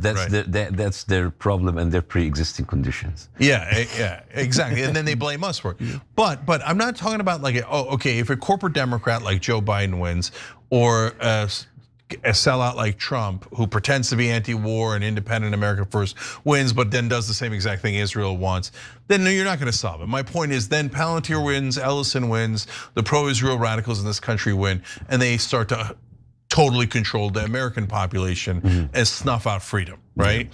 But if one of our guys, whoever it might be, and I don't even know who it might be at this point, right? But use them? No, I'm like a Ro Khanna or someone who's honest and. Yeah, is there enough money to go behind those people? Because like those. No, but remember, Bernie, even before this issue came up or anything, raised over $250 million in 2016 and 2020 from the grassroots. And he was defeated by his own party. No, I get it. So, but what I'm seeing, because of how much they've lost ground with younger voters, how much ground they've lost with right-wing voters, and this difference of the infrastructure. Before, all you had was mainstream media, but now you've got us, you've got Tucker and Piers. It's a mess, but it's something, right? And you've got all of these different things that are sprouting up and going, no, they're lying. Yeah. And so look, Trump polled today out. Young voters are gone. He had an 8-point lead, and now he's down minus 55 with young voters, okay, under the age of 30. Now, why? Why did he lose all the right-wing voters that are young, all the independents who are young? It's down to 75 to 20, like 75% disapprove, only 20% approve, okay? The reason he lost them all is because none of them watch mainstream media. You know, when you say that mainstream media is the Iron Dome of Israel, it's so true. Without Iron Dome, now all the missiles are landing, right? Exactly. Yeah. So, and in this case, it's not missiles that do harm. This is actually truth, right? And the truth is starting to land. And where's it landing the most? Among the young, because they don't watch any TV. That's absurd to watch. What are they gonna watch? Jake Tapper? Yeah. Right. Oh my God! Don't do that. That guy, he single-handedly pushed the laundering of the rape hoax of October 7th for months. and he would bring people from Israel who were unverified, who had lied on their testimonies many times, and he would just every time Israel like bombs Rafah or Gaza, let's talk about the rapes that happens every single time. That guy. That guy. So look, the rape one. F you, man. Yeah. So look, all the propaganda about the decapitated kids, and then actually Israel, you saw the decapitated Palestinian kid. Yeah. So like almost every accusation is a confession when it comes to the Israelis, right? 100%. And so the baby stuff, the ovens, all absurd. And then by the way, they later didn't drop bombs on Palestinian kids and burn them alive. Yeah. That's what a bomb does, right? Yeah. But you see, this is about shock and awe. Like they go out of the gate with like a huge emotional story. Decapitated babies, rape, so people get shocked, and then you are in a position where like you cannot like discuss that or debate that, and then after a month or two, like, oh, that didn't happen, but it's too late now to discuss it. And in fact, to your point. So about a week ago, we get this spectacular story of Hamas has murdered 2 IDF soldiers. They broke the ceasefire, and then Israel attacks, and of course they're right to defend themselves. Then you find out from Drop Site News, no, Hamas had not attacked. They ran over their own unexploded ordnance, and it blew them up, and so it was their own bomb that killed them. To this day, every mainstream media outlet is still writing that Hamas killed those soldiers. It's a verifiable lie, and they just print it. Yeah, well, how can we forget when Israel bombed Iran? And as Israel was bombing Iran, the leaders of the world is like Iran should not respond, or like Iran is to blame. It's like, guys, they're getting bombed, and you are blaming Iran. That's crazy. No, my favorite is when the Israelis go, no, the Palestinians love the Israelis, and we're just protecting them from Hamas, and they really appreciate it. You know a lot of Palestinians who love Israel, right? Because they appreciate how much they're being protected in Gaza. 100%. Yeah, I know a lot of Palestinians like that too. Yeah. I mean, there is no end to that lie, right? But now, brother, so the rape one's a little bit more mixed. There's some evidence that there's something happens. There's some that say it's unverified. But then Jake Tapper then turns around and go, oh, the Israelis were caught raping Palestinian prisoners. Never. That is absolutely confirmed. And then they returned some bodies recently in the exchange, tortured, sexually assaulted. Missing organs, come on. And no mainstream media, no, it's anti-Semitic. You better not say things that are true about Israel. Yeah. Right? Because the most anti-Semitic thing in the world is facts. Yes. Because it isn't about anti-Semitism. It's a trick, it's a weapon that they're using to defeat all enemies of Israel and crush them. It's just noise. Yeah, useless. but okay, despite all that, in this optimism, pessimism thing, okay, do you not see mainstream media wobbling? Yeah, they still have the building, but the windows are blown out. It's kind of like a ghost town. And now the building's wobbling back and forth, right? And remember, forget the politicians, they're all crooks, and we could expose all of them as crooks the minute you have an honest media. And the dishonest, disgusting mainstream media is about to tip over. We've been saying this for a few years, but the thing is, they need the mainstream media to talk to that certain demographic. They know they're dying, and then I think they're already planning for how to diversify out of it. Maybe they would break it up for smaller stuff and make it online. But yeah, the mainstream media, they still have a huge microphone. They still like reach millions and millions and millions of people. You look to any post even on social media for Fox News, 5,000 comments, like 10,000 comments. They still have a huge bulk of people. There are a lot of people in America, in the middle of America. That's all they see. You can't just like judge on the big cities. No, and that's why they have of course they're not as they used to. But man, it's not just like the mainstream media. I mean, like even from the 90s, there were the Drudge Report, the Daily Wire, PragerU, Breitbart. All of that is just they control it. It's not like they're like just hiding behind the mainstream media. They are very, very, very active in the digital media, and then very, very, very powerful too. Yeah.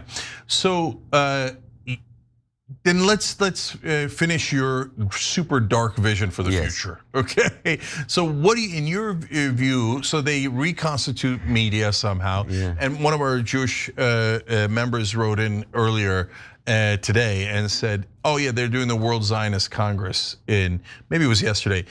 in Israel now, and they're saying out loud how we're going to control social media and the influencers and get a lock on American media again to make sure that they don't mind when we take Gaza, right? No, I don't think even it's about Gaza anymore. It's about taking over the West Bank. It's about the vision of greater Israel, that they are talking about it like right in your faces. I mean, every time, remember when we say like they are going to displace Palestinians outside, it's like, oh, that will never happen. It's happening. They will kill like half of the Gaza. It happened. Everything they said they're gonna do, they're doing it. We're gonna annex the West Bank. Oh, that's not gonna happen. It's happening. And now, they already annexed like a huge part of Syria already. What prevents them from now going into like greater Israel, even bit by bit? And that's why they need that. So my dark vision of mine is that it's gonna be like a holy war.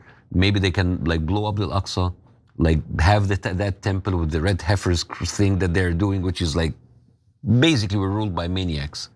And now the dark vision is the end of the world. The apocalypse. Okay, all right. Well, now you can all root for me because there's gonna be no time for Cenk to do anything. So I would be shocked if that happened. Why? There are people who are actively pushing for the apocalypse. No, not because they're not pushing for it. They absolutely are. To your point about the Christian Zionists, so those are the guys going around saying, "Oh, we have to destroy Al-Aqsa Mosque," and they have conferences in DC attended by Mike Johnson, the Speaker of the House, talking about how they brought the 7 red heifers, like paid $500,000 and imported it to fly to Israel. I did an episode with Mahdi Hassan about that, and the conference is online. They have rabbis, they have politicians, they have Mike Johnson, and they talk about like how it is essential to burn these cows, and they put it in water so people could be purified, so people go into the third temple, which will build over Al-Aqsa. Yeah, no, I know all of that. I've known that the entire time, and every time we said it, the Jake Tappers of the world would be like, "Oh, that sounds conspiracy." It's just like, how is it? They're talking about you see, they're talking about it openly, and then when you point it out, you're either conspiracy theorist or you're an anti-Semite. Yeah, so that's to be expected. But what is not expected was Tucker Carlson the other day did a segment on how much he hates Christian Zionists. Zionists, yes. Right, like he loathes the Christian Zionists. And I had a right-wing pastor call me. Okay, it's off the air, off the record, so I'm not gonna say who, but somebody that's very recognizable called me to say, "I'm sorry, you were right." So Israel has been tricking us the whole time. This is not the Israel of the Bible. And, oh, wow. Okay, and he said what an epiphany. They're starting to question those total BS books in the 1970s that is not in the Bible. It's just some BS preachers wrote it here in America. Oh, yes, you have to support Israel. That's what the Bible says. That's all from the Scofield Bible, 1907, 1909. Yeah, and the Scofield Bible, and that pastor mentioned that as well, right? So now eyes are starting to be wide open. What are they gonna do? So speaking of Noam Chomsky, right? Obviously a well-known anti-Semite. Okay, he's Jewish if you don't know, background. And so Chomsky and I had a conversation just like this a couple of years back during COVID, and he seemed weirdly hopeful. And normally he's in the Bassem Yousef school of pessimism, right? and he's super old even back then. And then I asked him, I said, "What's going on? Why are you hopeful?" He said, "Cenk, you can never convince the Jake Tappers of the world, the guys who are already in power." Like all this trying to convince them is useless. No, they're getting paid. There's infrastructure. It's already that pie is baked. He's already pro-Israel, but he's just like might as well be paid for it. Like Amy. Yeah, and I said, okay, so what? Okay, I know that too. But so where's the hope? He said, no, we already moved the young. They're screwed. Okay, once you move the young, it's just a matter of time before they get into power. And so to that point about the JD Vance clip from yesterday at Turning Point USA, you think all those young right-wingers are gonna go back to kissing Israel's ass? No. And again, I'm gonna inject a little bit of my pessimism to tell you, because I've seen that happen in corrupt countries before. The vast majority of young people, usually, their heart is in the right place. Even if they were delusional, they come back. But the problem is, who will get to the point of power? Will be the kid who had an encampment or asked JD Vance, or he will be the informant who turned this kid in and take the money and run for the student union and then go into Washington and then go into politics and then run into a campaign with a corrupt politician, because corruption likes company. And they need the corrupt people, because you see, I remember I told you this, we already agreed that we know that most of these like politicians, they have sex tapes, they have raping charges, raping accusations, pedophiles, whatever. They need them there because they pick and choose them only if they are corrupt. So they know that they can always control them. So the good ones are weeded out throughout the process as you go up. Yeah, I mean, I have a million stories about that show that you're right about that. So, I was on UCLA's campus, did an interview with their local radio station. Kids are scared to death. And why? Because guys like Bill Ackman put out a letter saying, if you ever participated in a pro-Palestine protest, we're going to put you on a blacklist and you're never going to get to work on finance, etc. By the way, we don't control anything. Yeah, but we're going to ruin your career before it even gets started if you show any sympathy for human beings like the Palestinians. But I don't control anything. Exactly. So now it becomes like money and power versus numbers. Yes, that's exactly what it. But my point is, there's too many numbers. So like here, this is not a great example, but so we were talking about Greater Israel, right? So we know they're going to try to take West Bank, Gaza Strip. They say it all the time. In fact, we get a lot of our news from the Israeli press. Yes. Because the Israeli press is pretty honest, right? Yeah. They've got right-wing propaganda, but they have a lot of press going, oh, no. They put up a map of Greater Israel and they voted and they say never Palestine. But you never see it in American news. But you never see it in American press. That same way, remember Alexander, the Abramovich, the guy who the pedophile? That you can only see it on Young Turks, Breaking Points, and other like independent podcasts, but in the mainstream media, not a single mainstream media purported it. And all of those like late night shows and the comedy shows, they don't find this funny. Hey guys, you don't find this funny that like a pedophile in Israel, like kind of like flee to Israel with like, you can look it up, it's there. And like there's no material, there's no fun, there's no haha. But let's go back and talk about Trump. I asked Randy Fine yesterday if he's going to pursue justice for that guy. Yeah. Shockingly, he didn't have an answer to that. Of course he's not going to pursue justice. He's going to pursue injustice to make sure that guy gets away with it. The guy called in through Zoom for his hearing from Israel. Yeah, I mean, that is outrageous. Why are we making it and then the Attorney General was like an Israeli national, which is what? The one you have like an American state that has like a double nationality guy, person who would let a pedophile escape trial. That's crazy. Imagine if it was an Egyptian national. No, imagine if it's anything. A Norwegian national, right? Imagine if it's anything. Yeah. Oh my God, we'll never hear the And the U.S. attorney in the area is Egyptian. Oh, it's you, right? Yeah. And you go, no, I let the Egyptian pedophile go. And he can zoom in every once in a while. Egypt will be nuked tomorrow.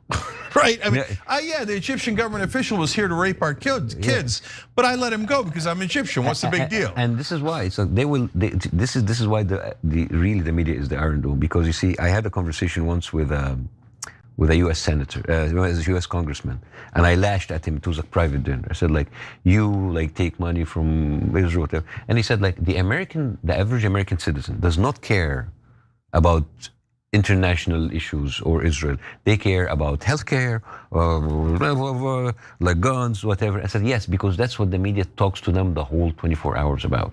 Yeah. The media, if the media would talk about 24 hours the same way that they talk about the other issues, let's talk about the liberal issues, like guns. Remember like how all of the the late night shows and the comedy shows went to war with all of the senators taking money from the gun lobby, the NRA, and they would name them by name. And the school shooting and our kids dying in school, day in, day out, day in, day out, every single day. But like when a pedophile from Israel comes in and have an Israeli attorney general let them go, not a single thing. Yeah. And you know that our media can actually pin someone and put him into a scandal if they want to. Oh, dude, 100%. done it to me. We're just like the way that they put Mamdani. I mean, having Mamdani as a Muslim to New York is not as important as having like a foreign citizen raping your children and then letting go. That is interesting. Yeah, and you know, so I mean, look again from yesterday. If Katie Miller had said that to Anderson Cooper, Jake Tapper, whoever, I'm going to have you denaturalized and deported, right? Assuming that they had not been born here or something. I mean, that would be the largest story in the country, right? Yeah. So, and to be fair to the online world, it's been a huge story today online, right? Mainstream media, zero coverage. Nothing. Zero. They're like, oh, Cenk, he's a Muslim. He's from Turkey originally. Yeah. Oh, we already hate him. We hate him. Yeah. And he's anti-Israel. No, not a scandal. No big deal. No. Denaturalizing and deporting American citizens because they criticized Israel. But that's no big deal. But then it is that's a big deal. That's a big deal. You did the wrong hand motion. Oh, you're washing your hands. Huge deal. Huge deal, right? Yeah. Like we were talking about. Or even like a bigger deal, Mamdani eating rice with his hands. Yeah. It's just like so. It's just like, you know, like we shouldn't take them seriously anymore. Why are we still taking the New York Times seriously or CNN seriously? No, I'm not. I think they're a joke. They're a total joke. They're a joke. All of this like journalistic integrity is bullshit, man. Well, that you can't find corruption in American politics. I mean, the whole adage is supposed to be follow the money, and they're like, no, I don't see Big Pharma buying them off. No, that's not why we can't negotiate drug prices. No, they're having real debates. You have to be a moron, like of epic proportions, to think that they're having real debates in Congress. Yeah, real debates with 98% are financed by AIPAC. Right, or oil companies and all these guys. So, okay, but on the numbers stuff, brother, last thing. Look, again, not the greatest example, but they're doing Greater Israel. They're grabbing all this stuff. Yeah, our media is ignoring it, mainstream media is at least. They now have Western Syria, they have Southern Lebanon. In Lebanon, if you try to build anything, they bomb the cement factories, Israel does. They're like, because one day you could have a building and then there could be a tunnel under the building and there could be a terrorist. I mean, all Arabs are terrorists, so we can't let you build anything. Of course we have to keep murdering you, right? Yeah. I got you. But then the people notice that Greater Israel stretches into a part of Turkey, right? All of a sudden Erdogan's like, wait, what? And he's like, that's it, I'm cutting you off, right? No more business with you guys, and you can't use our airspace. You know what was amazing? The next day, there's a congressman in like South Dakota or something, a Republican, and he starts talking about, you know, the real problem is Erdogan and the Turks. It's amazing. How did they get that talking point to him within like 24 hours? Mainstream media starts writing articles. You know, Muslim Brotherhood's reconstituting in Turkey. Yeah. What? Yeah. Right? And it needs like a kind of like insignificant guy from South Dakota. So because we need someone to say that. So it's been said, and then let's investigate. It seems to be something. Yeah. Let's not investigate the genocide, but let's investigate a made-up charge against Turkey. Let's not investigate the Greater Israel area that is there, like map that they're just talking in our faces that we're gonna take it away. It's like, okay, all right. But the bottom line is, I think that the numbers are like so. The reason I brought up the Turkey thing is there's only so much you can push people before they go, wait, did you say you were gonna invade me? Right? And I think that what the American people are beginning to realize, I mean, remember, we talked a lot about the right wing, but the left is already gone 92-8 against Israel. 92-8, Israel is wrong in Gaza, okay? So they lost all of the Democratic voters. And now they've lost the majority of the Republican voters. So now when they come in with their load of BS, right? And oh yeah, Israel, bow down, you owe Israel. I think people are gonna start voting them out. I think we're gonna see in the midterms. Yeah, midterms are a little early. I think 2028 is Armageddon. Political, like either we win and we liberate the country. Who's we? We as Americans. I'm being super corny here, right? But I really believe it. Because I think that what's gonna bother the Americans the most, and it's begun already on both sides, is, okay, Palestinians, we care, genocide, it's ugly, you're killing kids, it's ugly. We care a little bit, right? And before they never cared, now they're caring a little bit. But that's not the main thing. The main thing is, here at home, we're starting to feel occupied. Do you see what I'm saying? I mean, you are feeling, by me I'm feeling it, but I'm talking about the major, like the people who are watching Dr. Phil, they still have a lot of numbers. The people who go to the mega churches, The people who just watch like Hollywood news and don't even care about politics, and for them Muslims are still the bad terrorist people. I mean, I think we are. Yes, there's a lot of awareness, but there's a lot. It's still a very long way. We have to show people how to effectuate change. Yeah. Otherwise, their energy is going to be dissipated. They don't want to be occupied. They want America to be free, and they're starting to get this gnawing feeling that America is not free anymore. Well, right? As long as you have like operatives and spies like Ben Shapiro and Bill Maher telling the Americans how to think about Israel. Yeah. I mean, those people why don't they just like take the Israeli citizenship? Like Bill Maher is like such like a freaking. Like I like how Bill Maher always brags about being an atheist. I'm an atheist, and religion is bad. But it's like, and then the same people like, oh, Israel, it's the promised land. It's promised them, it's a book called the Bible. Dude, you don't even believe in that. It's like they believe in God, and they're like, we're God chosen people. Do you believe in that God? No, I don't. Allah? What? Yeah. What is this? What is this? No. Yeah, Bill Maher is Sam Harris, same thing. Same thing. This like we're atheists, but they're not atheists. No. They're atheists as like, they despise religion, but they are like they're all Israel's bitches. Yeah, like when I say I'm an atheist, I mean it. I don't care about the religions at all, right? When they say they're an atheist, they literally say, except Muslims are the worst. Yeah. That's not an atheist position. That's just literally bigot position. They will pile also on Christians. Okay, I don't know if I'm going over, but like I say something. Because this really encapsulates many things about the likes of Bill Maher. Bill Maher has this documentary called Religious. Yeah, I saw it. Yeah, remember that? Yeah. Remember how he went to the Muslims? And then like all about like, going martyr and killing yourself and 72 virgins and all of that. Then he went to the Christians, the raptures, the end of war, whatever. So he went and got the worst of these two, the Muslims and the Christians. Then he went to the Jews. Which Jews did he choose in order to platform as ridiculous? It's not I don't remember. Yeah. He went to the Naturi Karta, which is like a subsect in Brooklyn, and it's all over the world. And they are Jewish, but they do not recognize Israel's right to have a state unless the Messiah comes. So they consider Israel is like an atheist, secular country that is against the Messiah. It's an antichrist. Yeah. And he left all of the examples of all of the stuff that's happening in the Talmud and the Jewish faith and the Zionists, and he went to the people which their only problem was that Israel is in the wrong. Yeah, that's amazing. You see that the pick and choosing. You see, like he didn't care about every. He went in and he handpicked stuff from the Quran and stuff from the Bible to talk about like young marriage, child marriages and killing yourself and killing infidels. Well, there's in the Talmud, there's a lot about like stuff that if we say it, it's going to be anti-Semitic. But he didn't bring that. Is the Talmud anti-Semitic? The Talmud because it's in the Talmud. Well, if you say that, that makes you anti-Semitic. But you see eating dinner tonight is going to make you anti-Semitic. Everything makes you anti-Semitic. He picks and chooses. When he went to the Jewish part, he didn't get the worst out of it. He just got something that would serve Israel's political agenda. So he's complete. I remember Bill Maher. I'm an equal opportunity offender. You're not, and you're not funny anymore. You're a piece of shit. Yeah. So.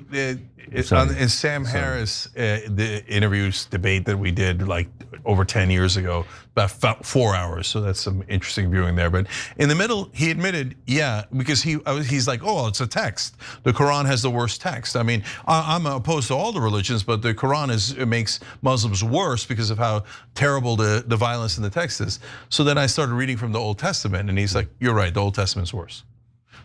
Okay, so then why? But then he will keep on going talking about Islam, and he'll never speak anything about Jewish people. Never, because they're giant liars. Yeah. They're bigots, and they hate Muslims, and they love Israel. Israel to them is number one. Everything else is dead last. They because they're gonna pick this up and like, he's talking about the Jews. Yeah. No, let me be super clear. I'm talking about Bill Maher. They will cut this. Sam Harris. Ben Shapiro. No. In the clip, edited so he will see as if he's talking about Jews. Yeah. Don't worry, they're gonna do it anyway. They're gonna do it anyway. It's amazing. We say Israel, they say Jews. We say Israel, they say and Jews. Just say Jews. That's it. I don't want to say Jews because I don't. It's not Jews. But the thing is, but they can say Muslims all day. All day long. They can say Christians all day long. No. The only thing you're not allowed to say, but they don't control anything. Yeah. They don't control anything, but you're not allowed to ever criticize Israel. You can criticize everyone else ad nauseum. They're gonna get this, and they're like, Bassem, Yousef, and Cenk. This has become anti-Semitic rant. Yeah, of course. But Bassem, that's why I'm encouraged. All right, we got to leave it at this. But brother, now again with this big blow up happens on Piers Morgan yesterday.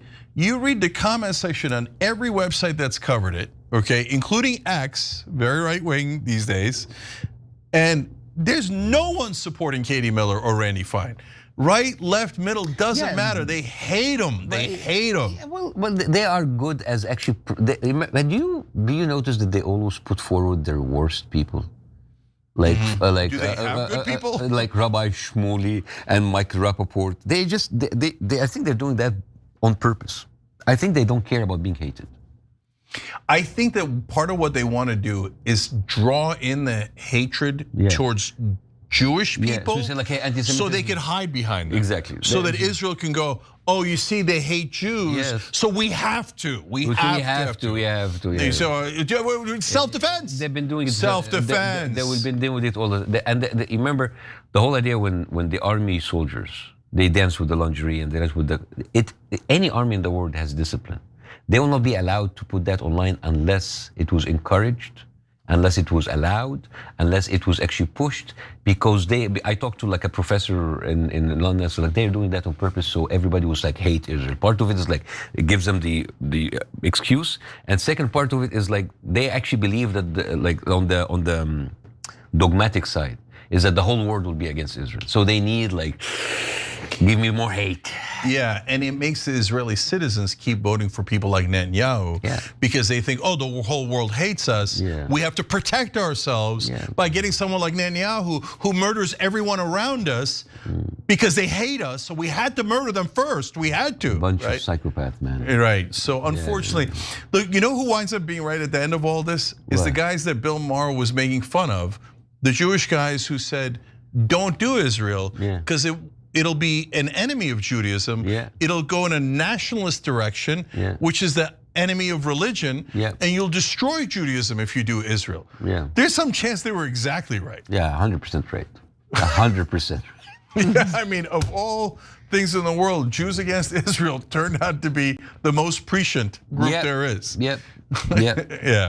All right, bro. I miss you, Anna. I'm sorry you weren't there. I miss you, Anna. I came for you, not for him. Next time. I enjoyed it. Okay.